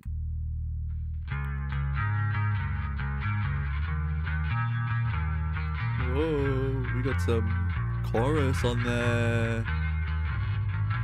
And delay and reverb. And it's just a little bit louder. Just a little bit louder. Just so it like sticks out.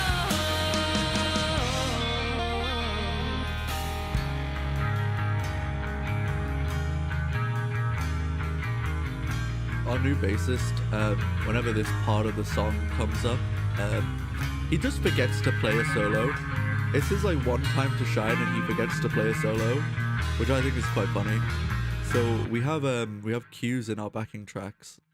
Basically, when you play with backing tracks, you have a click in your ear, in your headphones on stage, and you can basically put whatever you want on that track because it doesn't get played through the front of house, doesn't get played through the big speakers.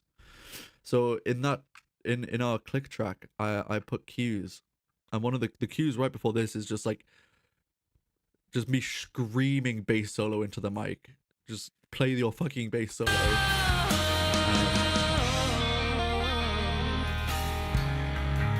But it's one of my favorite parts of the song. It's just like a chill, nice little section, just to like take a little breather.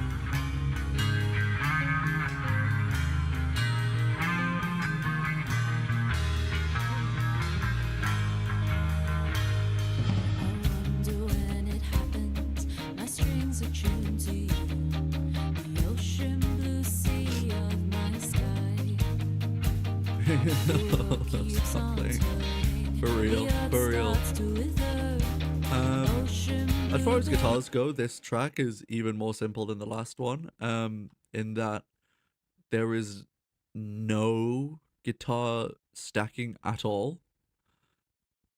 I basically just have one part that I'm playing the entire way through. It's that one part, it's mostly double tracked, and then the different tracks are just changing the tone. So I got my cleans. So I have a clean center channel. It's the only one with a center channel, just because we have these like little solo parts. Just to have center channel nice by itself, which is good because when it then goes into the main verse, you can hear that big change. So now it's in the center, and then now it's in the sides. You know, it's like very here. You know, it gets wider. What else? Then we have just like slightly more crunchy guitars. Again, this is another song where I'm playing both the lead part and the rhythm part at the same time. I was saying with the last track, I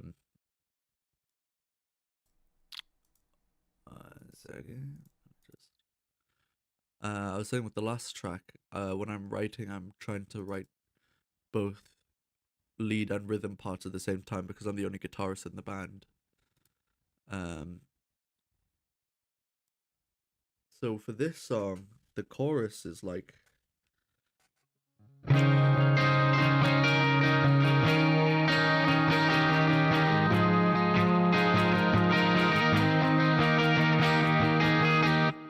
So you got the.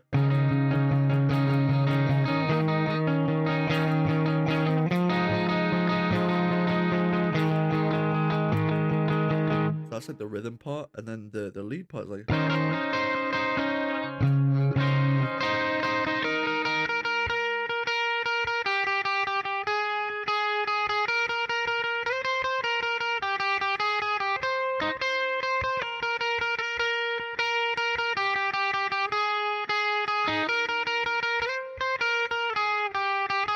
Yeah, and then you put them together and you get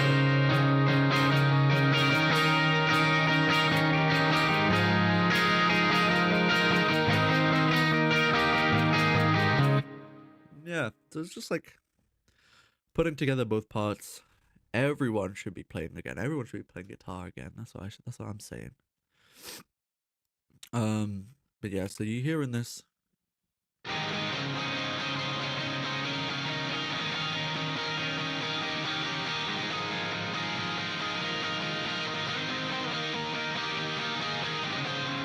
And all of this is helped by the fact that I'm in a funny tuning. I'm not in standard. I'm in funny open tunings. Most of the songs in this band are either in standard or in this tuning, which is a D A C sharp E. Which I got from a American football song. Honestly, by American Football.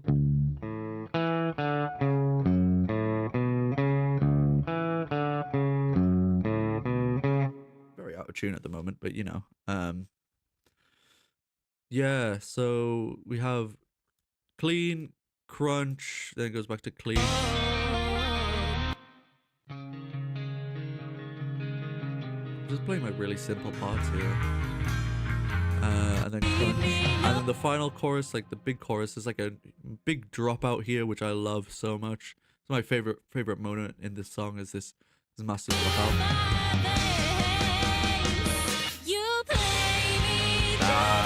That's hard. That's hard.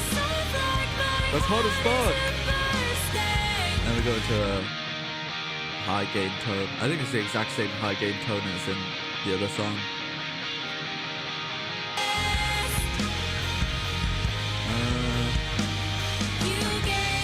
And then vocals. These are the best sounding vocals on the EP because these were the ones that were recorded in studio with the nice mic and the nice preamps and the nice everything. Yes, these are the nice. We also have nice vocals on the other things. This is also my only appearance on vocals in This EP, I get my little appearance, my little backing vocals moment. How my life has turned with you, play my chords precisely, leave me no doubt in my mind. So on the vocal chain on this one, Turn you the can see page onto there's my sorrow, no bring me to delight. there's none of that Neve preamp on here because I don't need it because we recorded it with a Neve preamp. So again, we just have 1176 going into an LA2A with some. It still sounds like it's not me. Hey, I'm later on. You'll hear. It sounds awful. This is like a Pultec EQ. Not normally what I would use, but normally I like using these on guitars, not so much on vocals, but. And then a de-esser. I just thought there wasn't really much need for crazy vocal EQing on this. There's some more vocal EQing on the master. So this is more of that kind of scooping out the mid-range and the low end. With a VCA compressor, saturation, more saturation. This saturation is not on. And then a few little like awful sounding peaks. How my life has turned with you, play my But this is by chords far the best sounding precisely, leave vocal me on no doubt the in EP. my mind. Turn the page onto my sorrow, bring me to delight. Bring back Also, the I light could in my keep a lot more of the low end information in these vocals because it's a lot chiller of a song. It's not contending with as much. When we get to the chorus is where I get my little bit. And you play me gently, strum me Soft like my heart isn't bursting. I love your touch, your bracelet of strings on my wrist. Yeah. You gave me summer blue wonder. I got my little moment to shine. I hate those vocals. But yeah, we. You play me gently, strum me soft like my heart isn't bursting. I love your touch, your bracelet And of then again, strings double on my wrist. main vocals. You gave me summer blue wonder. I wonder how my life with you could feel.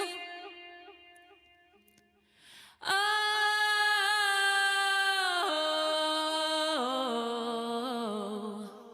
Again, crazy good at double tracking. All of that like riffing stuff. I wonder when it happened. My strings are tuned Actually, a to little bit of you. ticking there. I think she must have been The playing with ocean blue sea of that's- my that's- sky. The world keeps on turning. The earth starts to wither. Ocean Oh, I get a little blue bit more paints here. my I did demise. oohs. How my life has turned with you, play my God, it sounds awful.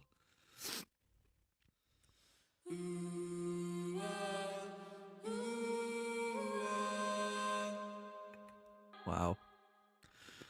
My claim to fame.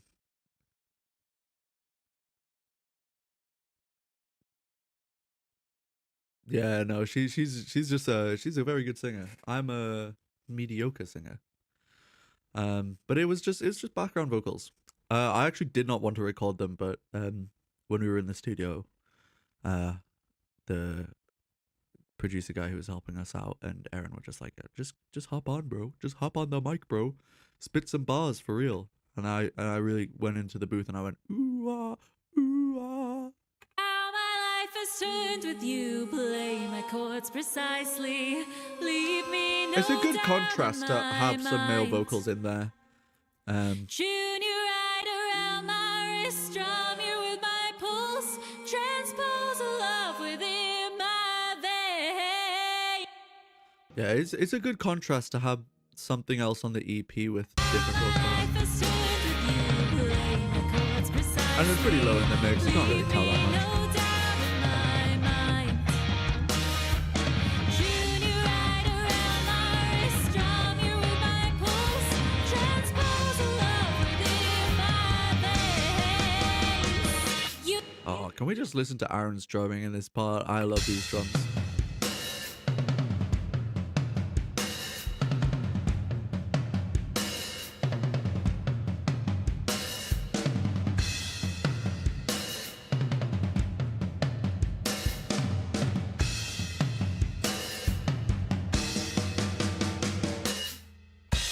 Oh, that sounds great.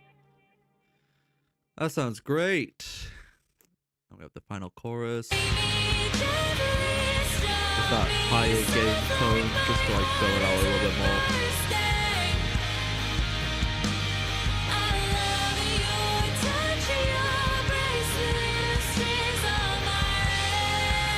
Yeah, I actually doubled up myself. I think these two are from an earlier recording that I just kept in because it kind of filled it out. It's almost like a choir sound.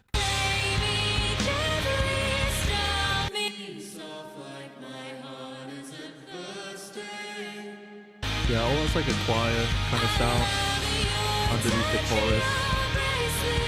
Which honestly, I think if I thought of it that way before, I would have pushed more into it and done more of an actual choir. Maybe got some other people singing in it.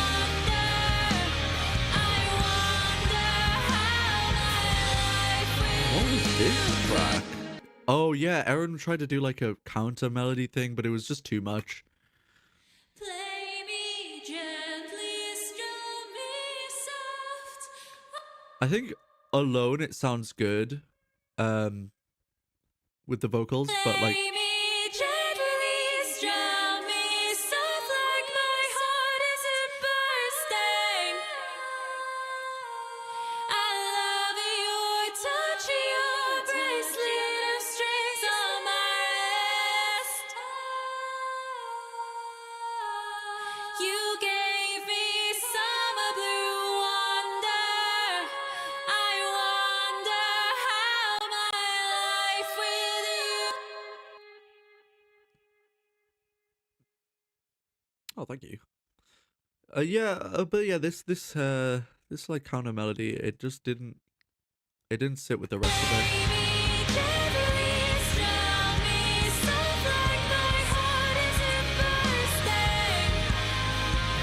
It's too much information because there's already like 15 vocals going on, 15 million vocals going on. So I just decided, made the executive decision, just gonna keep it out, keep it simple.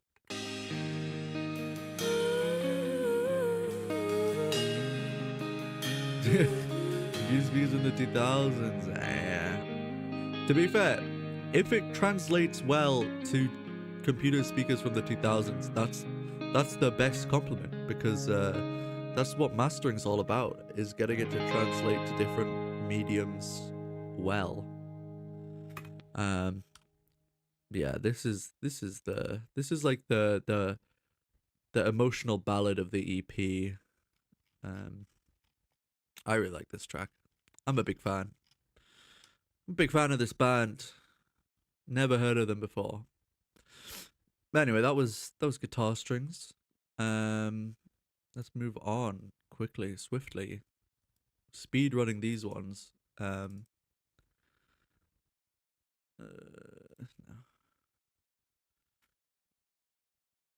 Speed running these ones because I do love a good ballad. I feel like we should write another ballad in the band. We don't have another one. That is our ballad that we have. For a while we were chasing a bit of a heavier sound. And then I wrote a couple of songs that were like really, really happy sounding. Which is another thing that I quite like. I'm a big fan of songs that sound really happy, but the lyrics are quite depressing.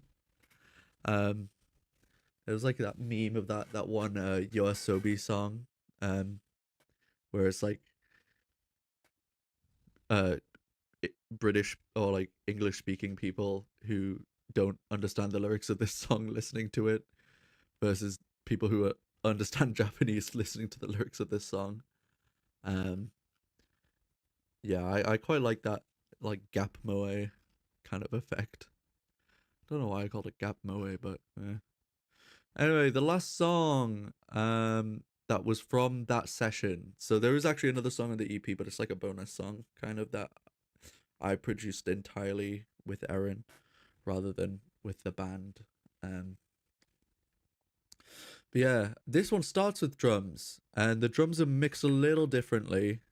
Whoa! I need to. True, actually, yeah. That is kind of like the city pop vibe is super poppy, but like depressing as fuck lyrics. Let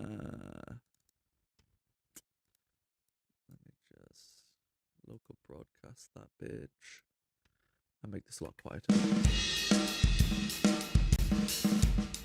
Okay, we start with drums here. The drums are mixed a little differently on this track. I basically just kind of squished them a lot more and saturated them a lot more because it's a bit more of like a intense track. This is our like math rock final boss kind of track. Yeah. I love a drum intro. You don't get many drum intro songs, so I just decided, yeah, let's put a drum intro. This used to be like the first song we played in our set live. Yeah, this used to be the first song we played. So we'd go on a dark stage and then just have the drums explode out from nowhere. Yeah, the drums sound great.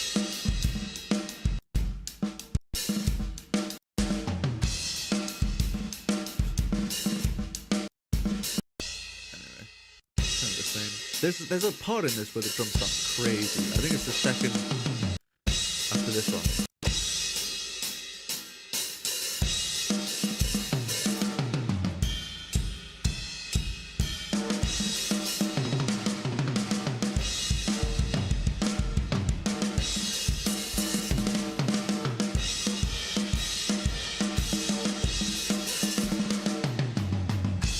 Yeah, I really love the drums in this one. Showmanship, yeah, I'm sick of seeing bands that just stand there and do nothing. They don't have a plan for their set. You know, we have bits that we run. We have songs that run into other songs. You know, all shit like that. Guitars on this song a little bit different. There's a lot more going on because there's no like what's it called? Strings or keys or anything in this song. So it's all guitars. Let's see what we got.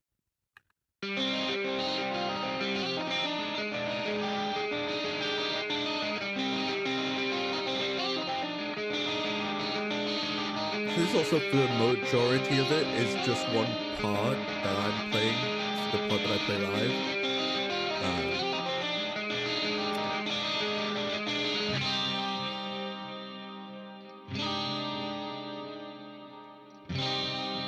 This song is a bit of a workout actually to play, because it's using hybrid picking.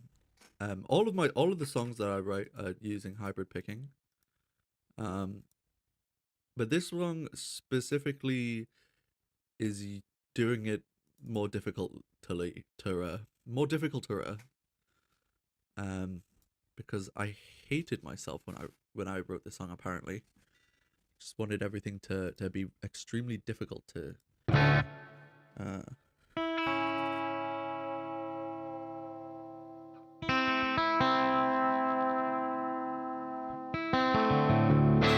Close enough. Yeah, so basically hybrid picking is where you have a pick and then you also use your other fingers. So you hold your pick like this and then use your other fingers to pluck. So this song, you could just do it like just regular finger picked.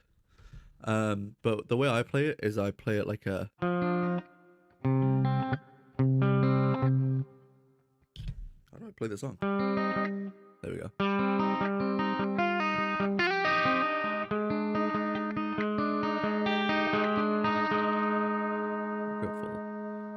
for a second. Yeah, see how I'm like using these two fingers as well?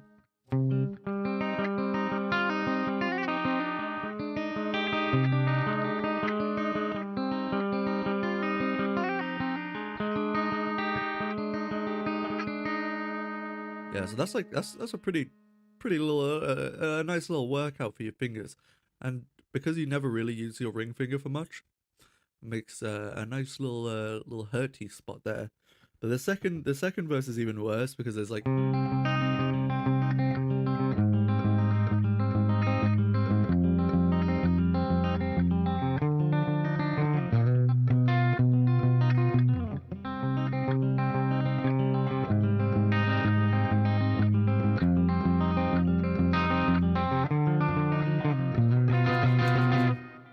so that's quite the workout there. For that, guitar wise, this song is quite the workout. Well,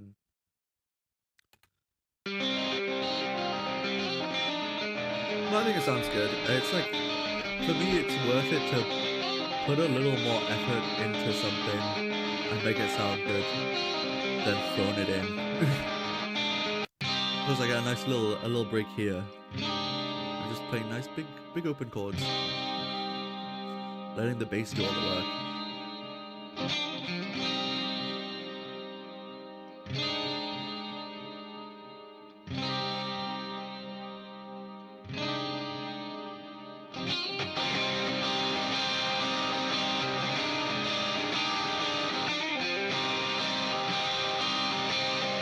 Yeah, so for this track is mostly this, but these middle sections here,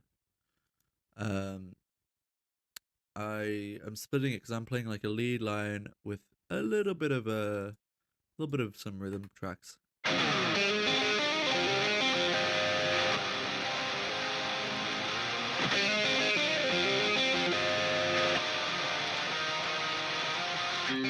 Basically, I play all of those parts live, but I just wanted it to sound like different sections in the recording, I guess. I don't know. And then in the second time it does that section, wow, that's crazy. How do I? Guys, do not click that link. Do not click that link. There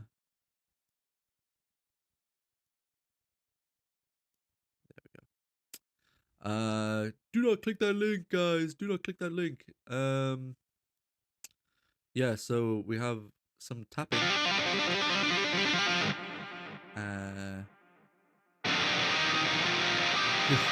A link.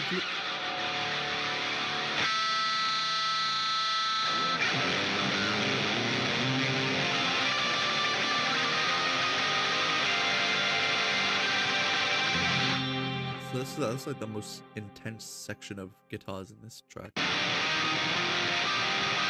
Do not redeem! Do not redeem! So I had these effect tracks that are just like fun little things. And then the heavy, I did like a little reverse kind of. I love doing this shit, like these little reverses. Oh,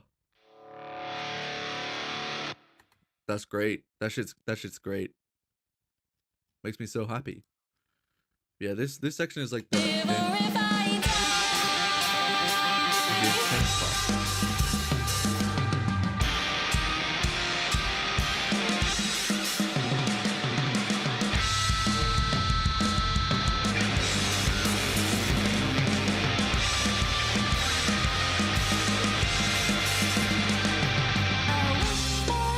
Yeah, so earlier when I was playing this, I couldn't quite play this right because this lead part has a lot of gain on it, and the patch that I was using didn't have very much gain and quite a heavy gate. So when I try and get that harmonic to go, doesn't really ring out the same as this. We just have loads of games.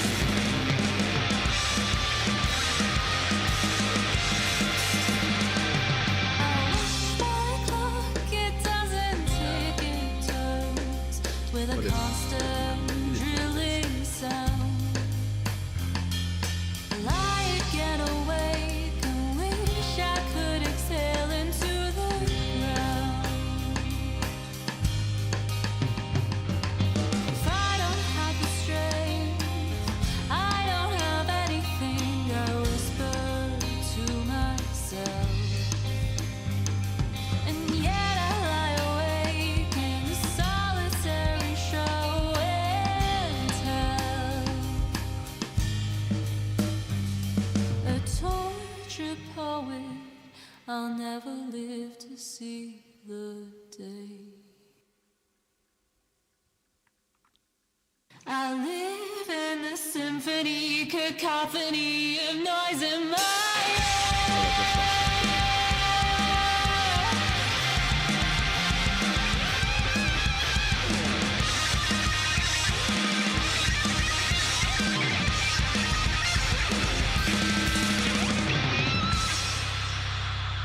There's so much going on there. These effect parts are going crazy in this part.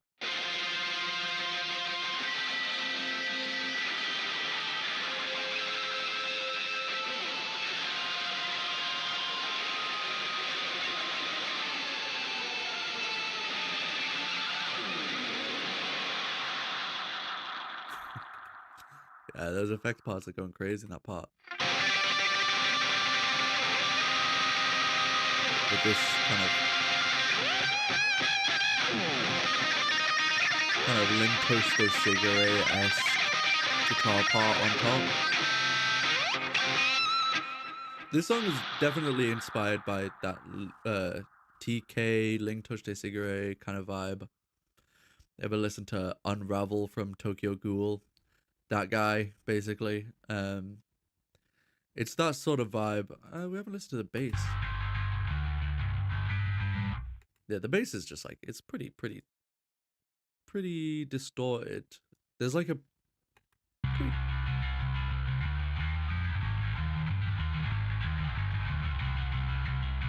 Yeah, pretty distorted bass. I like this bass line. I think I came up with this bass line. But I didn't play it on the record, but I think I mostly wrote it. Pat myself on the back here. And we got like a bit of a clean section. Yeah, there's not that much to say. The vocals, there is so little vocals on this track. And these are the worst vocals on the EP, because these were not recorded in a studio. These were recorded, I think, on like a Focusrite Scarlett mic, which, you know what, it's fine. But there's a little bit of noise in these vocals, which I can't get rid of. So I just kind of worked with it and I distorted the vocals. I'll close my curtains, lock myself from the world so I can suffer in the dark. A lot of trial and error with these vocals to get them sounding good. Devices light the room. Again, I'm using the Brit envelop Pre, me so this rather is like basically than a walk in just the the park. same. Tirelessly banging on the keyboard, sounds are ringing through my head. As you can see, I got a little distortion on there. Endless cacophony to drown out the sorrow and the dread. Maybe into that distortion. I think it is, yeah, Fetch A Drive. moment of silence infects the sleepless night. That driver, I think, is supposed to be emulating the kind of Transformer. Those kind of not that kind of Transformer. The Transformer distortion from an 1176 compressor, but with just the distortion part. I'll close my So I use that in curtains, this. tirelessly banging on the keyboard, sounds are ringing through my head. It's kind of hard. No? Kind of hard, no? Endless cacophony to And you blend it in. drown. You don't want that to be the sole channel of vocals, or else it'll just get lost in all the guitars. So you just blend it in. Tirelessly banging on the And then we have this octave, which is like still distorted, but it's like a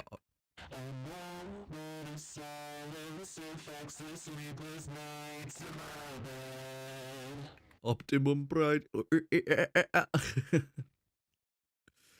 But yeah, we have an octave down, which is I think actually more distorted. A moment of silence infects the sleepless nights in my bed.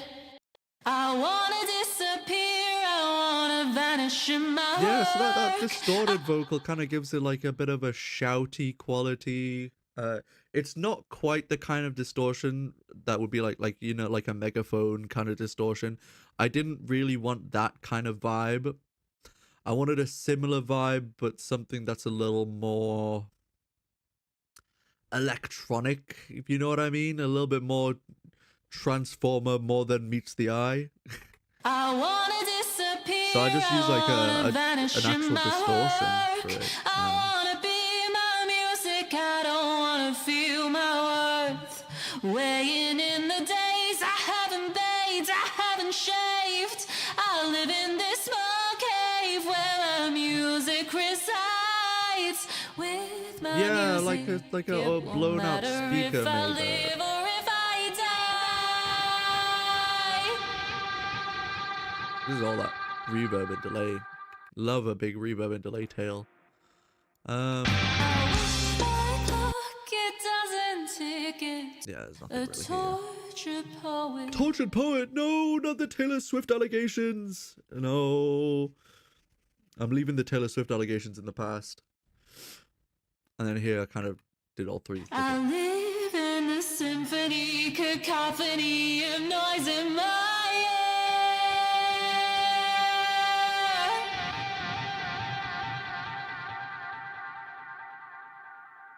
Ooh. You know, the end of this track is so I love the end of this track. It's so I chaotic. live in the symphony, cacophony of noise in my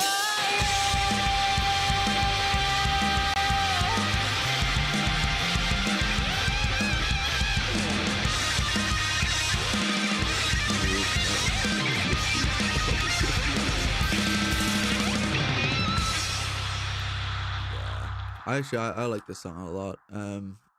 It's not in the set list for live at the moment, purely because it's a lot to learn, and we're dealing with currently we're dealing with like dep drummers, you know, part-time, you know, not full band members yet. So I kind of don't want to subject them to to learning this song where the parts never repeat. But yeah, I like this song. One day it'll come back into the set. I'm thinking I'm starting to like phase these songs out of the set a little bit because they're quite old. But going from an old song to one of the newest songs that we've written, force them to learn it. Yeah, true.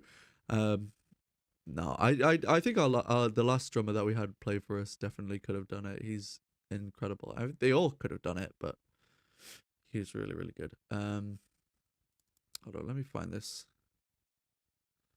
last song. This song is a bonus, I guess, kind of technically a bonus track. It's not really a bonus track in that it doesn't say that it's a bonus track. Also, I don't know whether you have bonus tracks on EPs.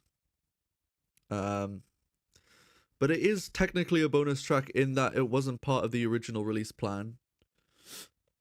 And we just added it in last minute because we had been writing this song over this year. And I really liked it. And I thought, why not? Why not? Why not? It's a bit different, a little bit different. This is, I've heard people compare it to different things. I had it compared to Glassy Sky from Tokyo Ghoul. You know that song? And then I had it compared to not so bonus track. Yeah, basically. I had it compared to like Sleep Token, which I guess there's almost a bit of a Sleep Token air to it in that it's like a super chill song and then it has like a big fuck off metal breakdown at the end. But I don't know, when we were writing it, it was just a chill song. And then as I was like recording it at home, it kind of just like in my brain, I was just hearing this breakdown and I couldn't help myself. I just could not stop myself from adding this breakdown to this fucking song. So I was like, oh no, I have to do it. I have to do it. But yeah, this is mostly just guitars and vocal song. There are drums. This is the one track on the EP that doesn't have live recorded drums. These are programmed drums. But I think they sound good anyway. So, let me just put the whatchamacallit on it, so you can hear it, and turn it down.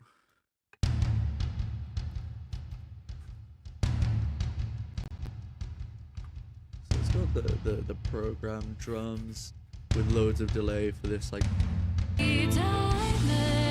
super kind of ambient section, and then it comes in with like just a straight beat with the breakdown.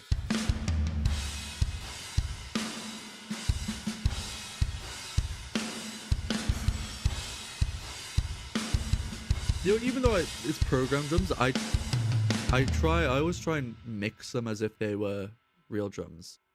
There's not as much on here in that you don't really need to add so much to program drums to get them to sound as good.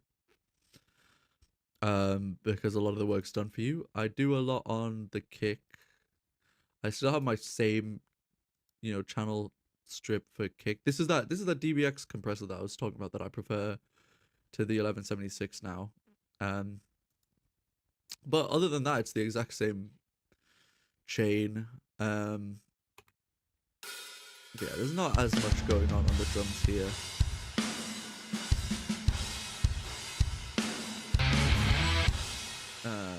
Getting ahead of ourselves. There's a lot more kind of extra kind of reversey stuff in this song. It's a very ambient song. So this was just a sample I fucking stole from YouTube of like a cassette player. You know, the cassette rewinding sound kind of.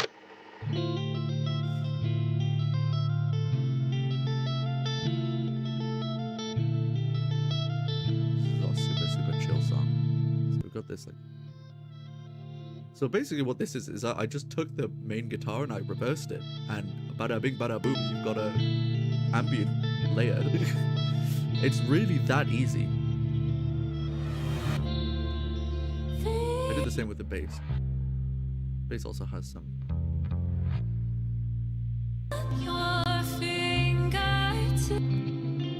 Yeah, the guitars are very ambient in this track. I'm not doing really complicated stuff at all in this song.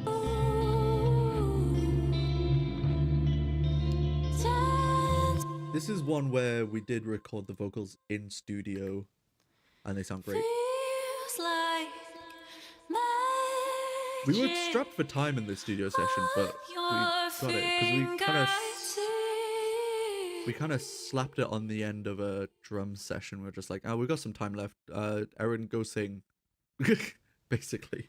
Feels like magic on your fingertips.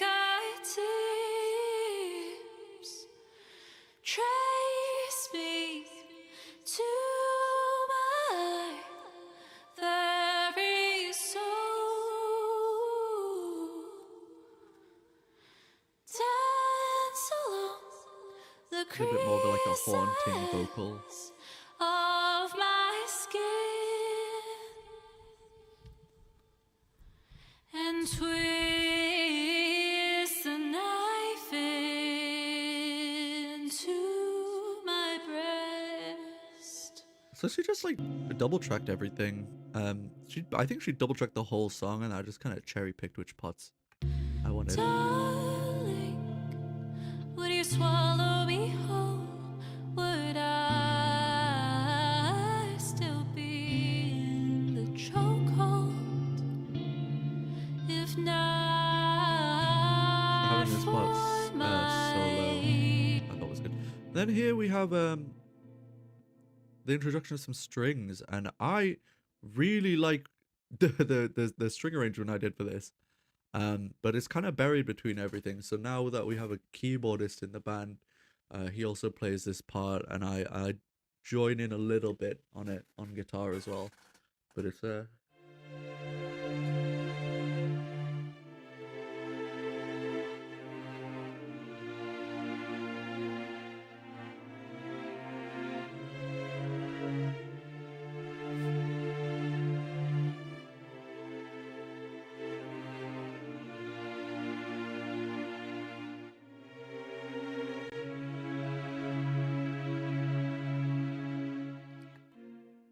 I just really, I don't know, I really like that that little arrangement there. But it goes along with this vocal part here, which originally was just 2 vocals pan, but then we decided that it should start solo and then go in. This is the only part where she wasn't singing double track, so like mono double track. Darling, is that pretty little face of yours? I have this coming in the right ear. Do I let it lick your lips upon my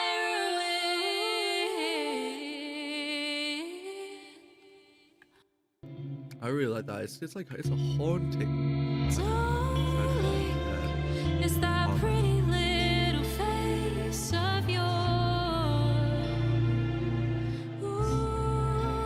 Do I let it lick your lips upon my ruin?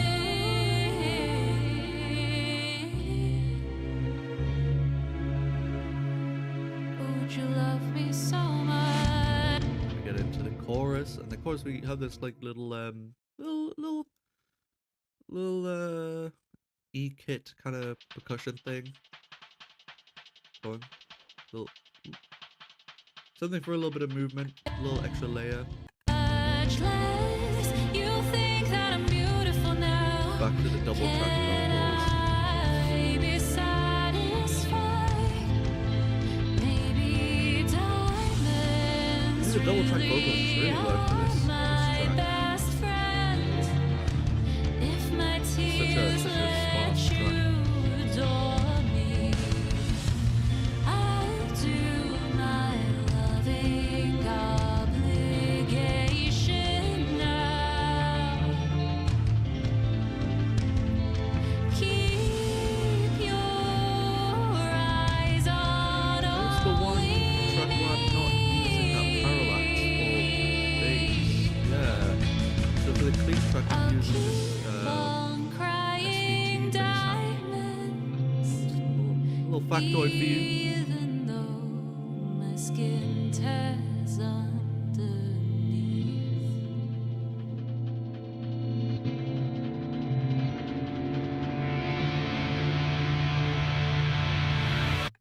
Yeah, so again there I'm using these reverse kind of things.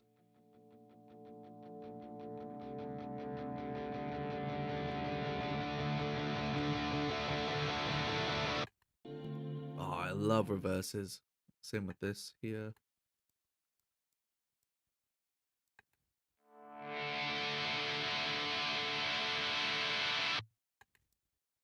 Yeah, I love that shit. And we hit the breakdown.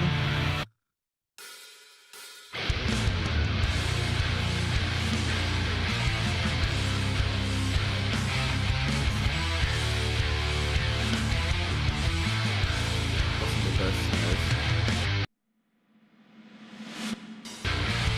Big snare bombs.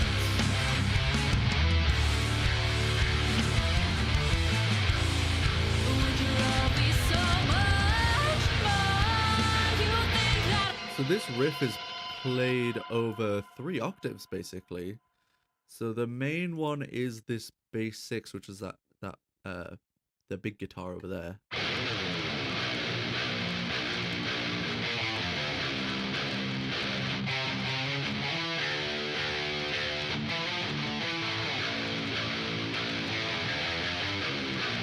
That's the main one, and then I have it played an octave up, just in regular guitar range.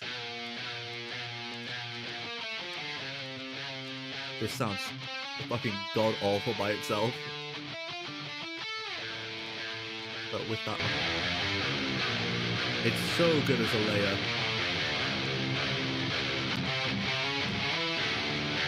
And then of course it's also played an octave down. So this is all the way in drop A on a 5-string bass.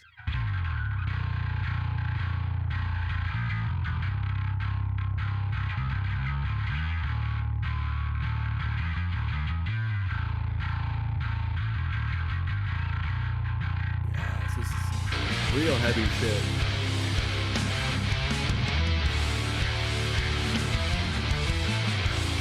And then we get these like little post-rock delay leads.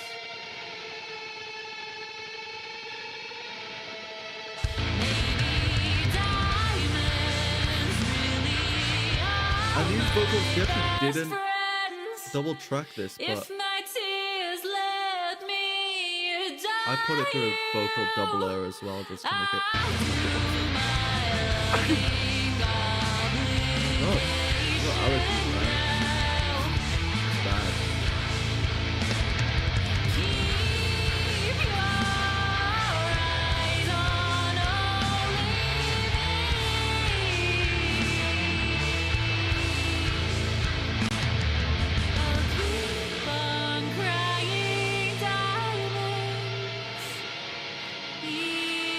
I love how kind of like this part sounds like it's strangled. The guitar sounds strangled in this part. And it's kind of like.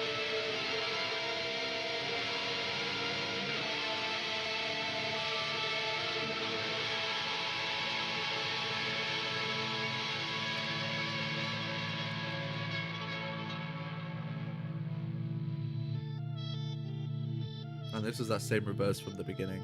Exactly the same one. I literally copied and pasted it. And that same kind of tape sound. Yeah. So that's that song. That's the EP. That's the whole EP. Deep dived into the whole EP. I'm really proud of this one. To date, I think this is my favorite thing that I've put out. We released a silly video to announce our name change and announce this this EP, which I'll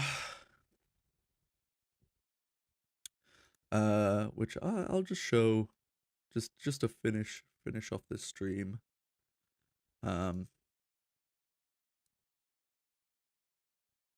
Just because I think it's a bit silly. Jesus Christ, it's being a bit slow. My whole computer will be a bit slow at the moment because I'm running so much shit.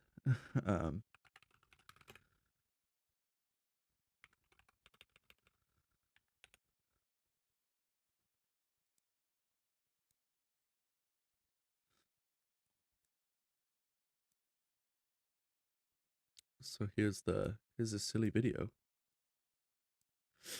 We basically, people have said that our music sounds like anime music, so we decided to do a silly little thing where we made an anime in real life, and it's cringe, but you know what? I think it's quite funny. We dubbed it ourselves in Japanese.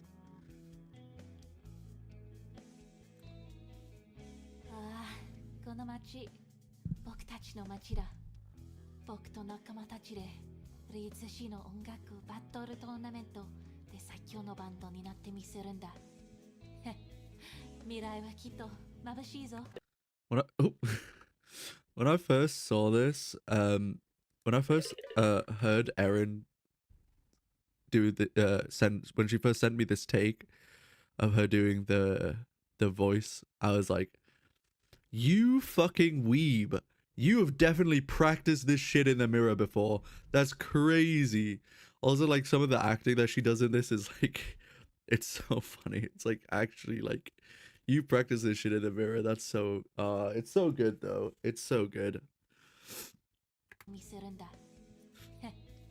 未来はきっと眩しいぞ。 These guys are in my other band. I have another band called Slapstick, and we're a clown band, clown hardcore band. But these guys help me out. All of the other actors in this are from that band. And they help out being the evil villains.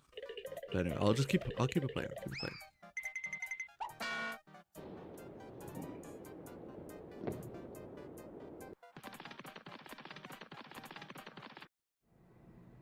Oh, what a stupid fucking video. いったなんだ頭がここどこ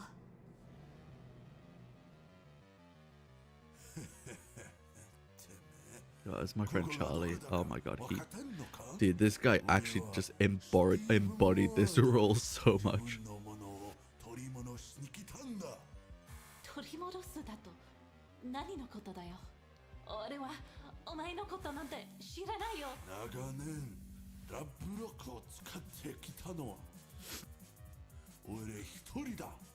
幾度となくお前みたいな奴らが奪おうとした。だが俺は奴らを叩き潰し消え去れたのよ。 What? てめえなよ。 It's really funny that sorry, I gotta pause there. That line is really funny because in the actual recording she said nanny, and in the and she decided to just switch the languages and say what in the dub. I don't know why. 守るために踏む虫よ。お前のラブロック何の話だよ。なあ頼むって何か手はあるはずだろ。ほらスペルはちょっと変えるとか。黙れ。もうくだらねえ。 Also, these two fucking goons in the background, they kept on swapping places. 操れるのは俺様一人、俺だけだ。が正直あんたが誰かも。 Oh, you recognize this song? This is from the EP. This is Hazel Gaze. すごく高いことだけわかる。だから好きにしろ。俺一人じゃあんたには勝てない。でも俺は一人じゃない。仲間たちも失った人たちも。 Also, she kept on taking her jacket off and then putting it back on in the next like scene. I think that's quite funny. 分かってないな、お前は。なんだと。貴様ら。無理です。あいつの力は強すぎます。下っ端学校じゃ教わってないですよ。I gave the guy in the beanie like a Meowth from Team Rocket type voice.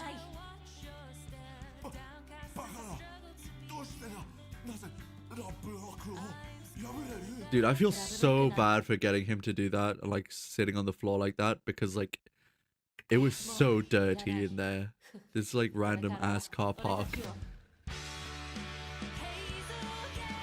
Yeah, getting him to lie down in some random ass car park was actually just so gross.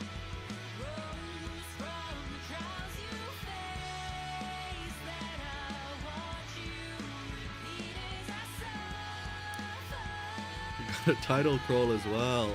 I love the title crawl.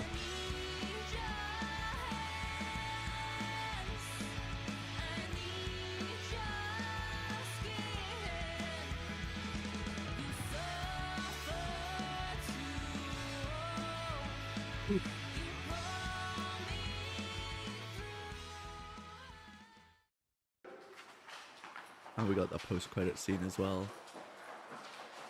Absolute cinema. That's what I'm saying. I'm saying absolute cinema.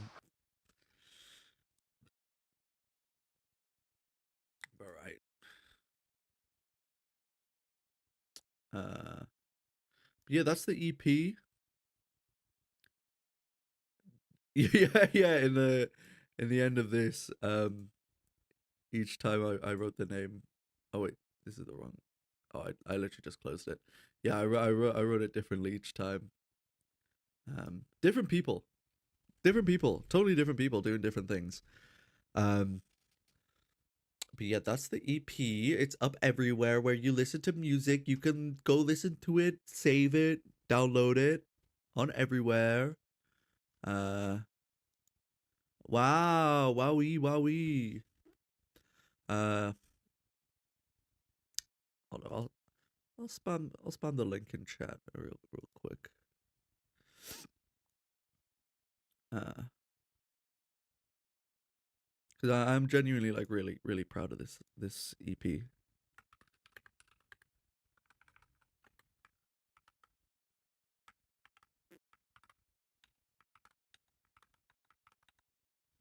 There's me spamming it.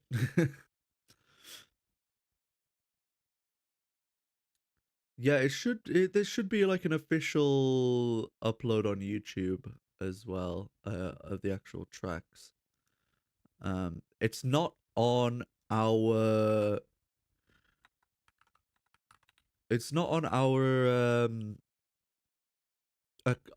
channel for the band account. Because there's some issues with getting that account verified for being an artist account. Silly backend issues that I just need to sort out. I haven't done yet. But yeah, I'm very happy with it. And I think I'm just gonna end stream now because we've been going for 3 hours of me just yapping about this stupid fucking EP.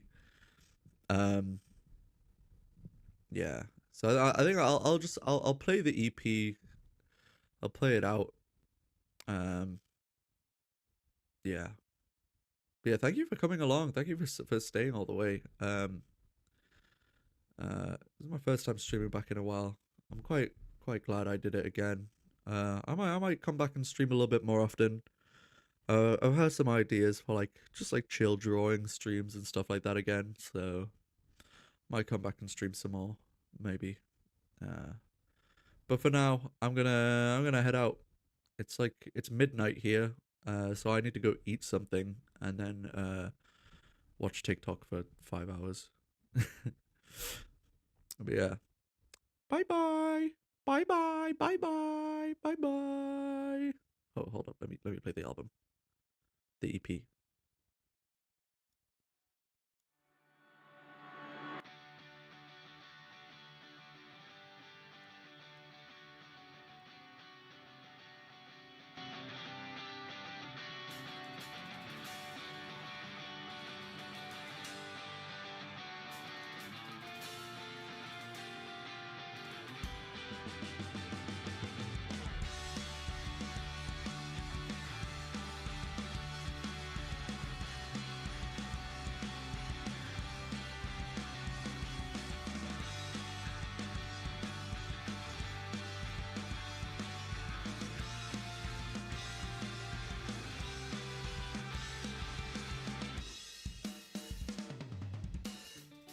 The gentle sound of a clock ticking, eyes with no light when you're missing.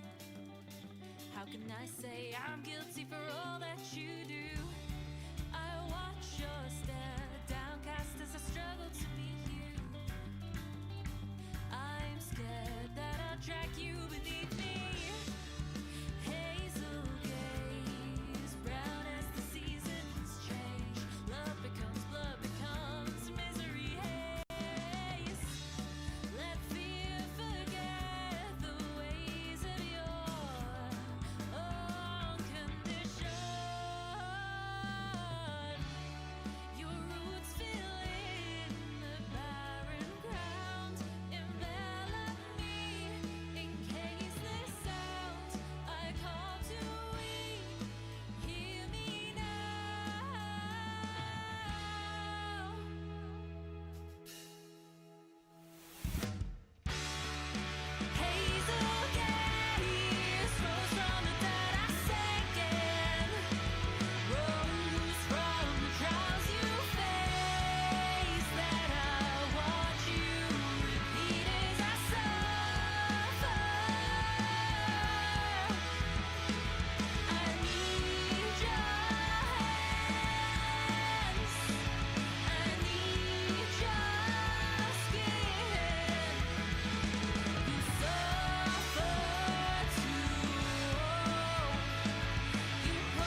June, you ride around my wrist, strum you with my pulse, transpose a love within my veins, and lock me with the melody.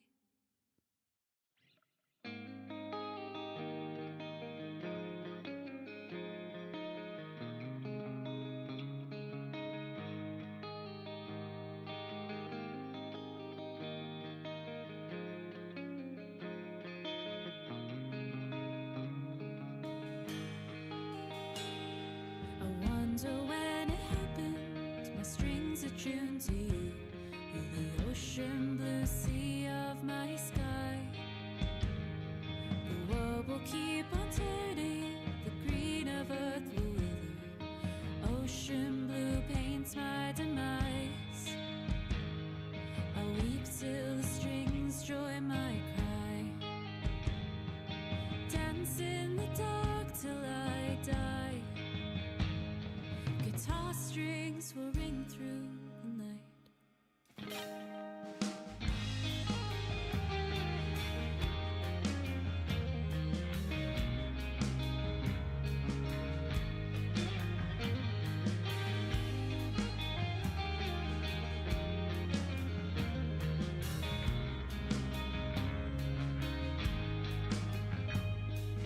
How my life has turned with you, play my chords precisely, leave me no doubt in my mind.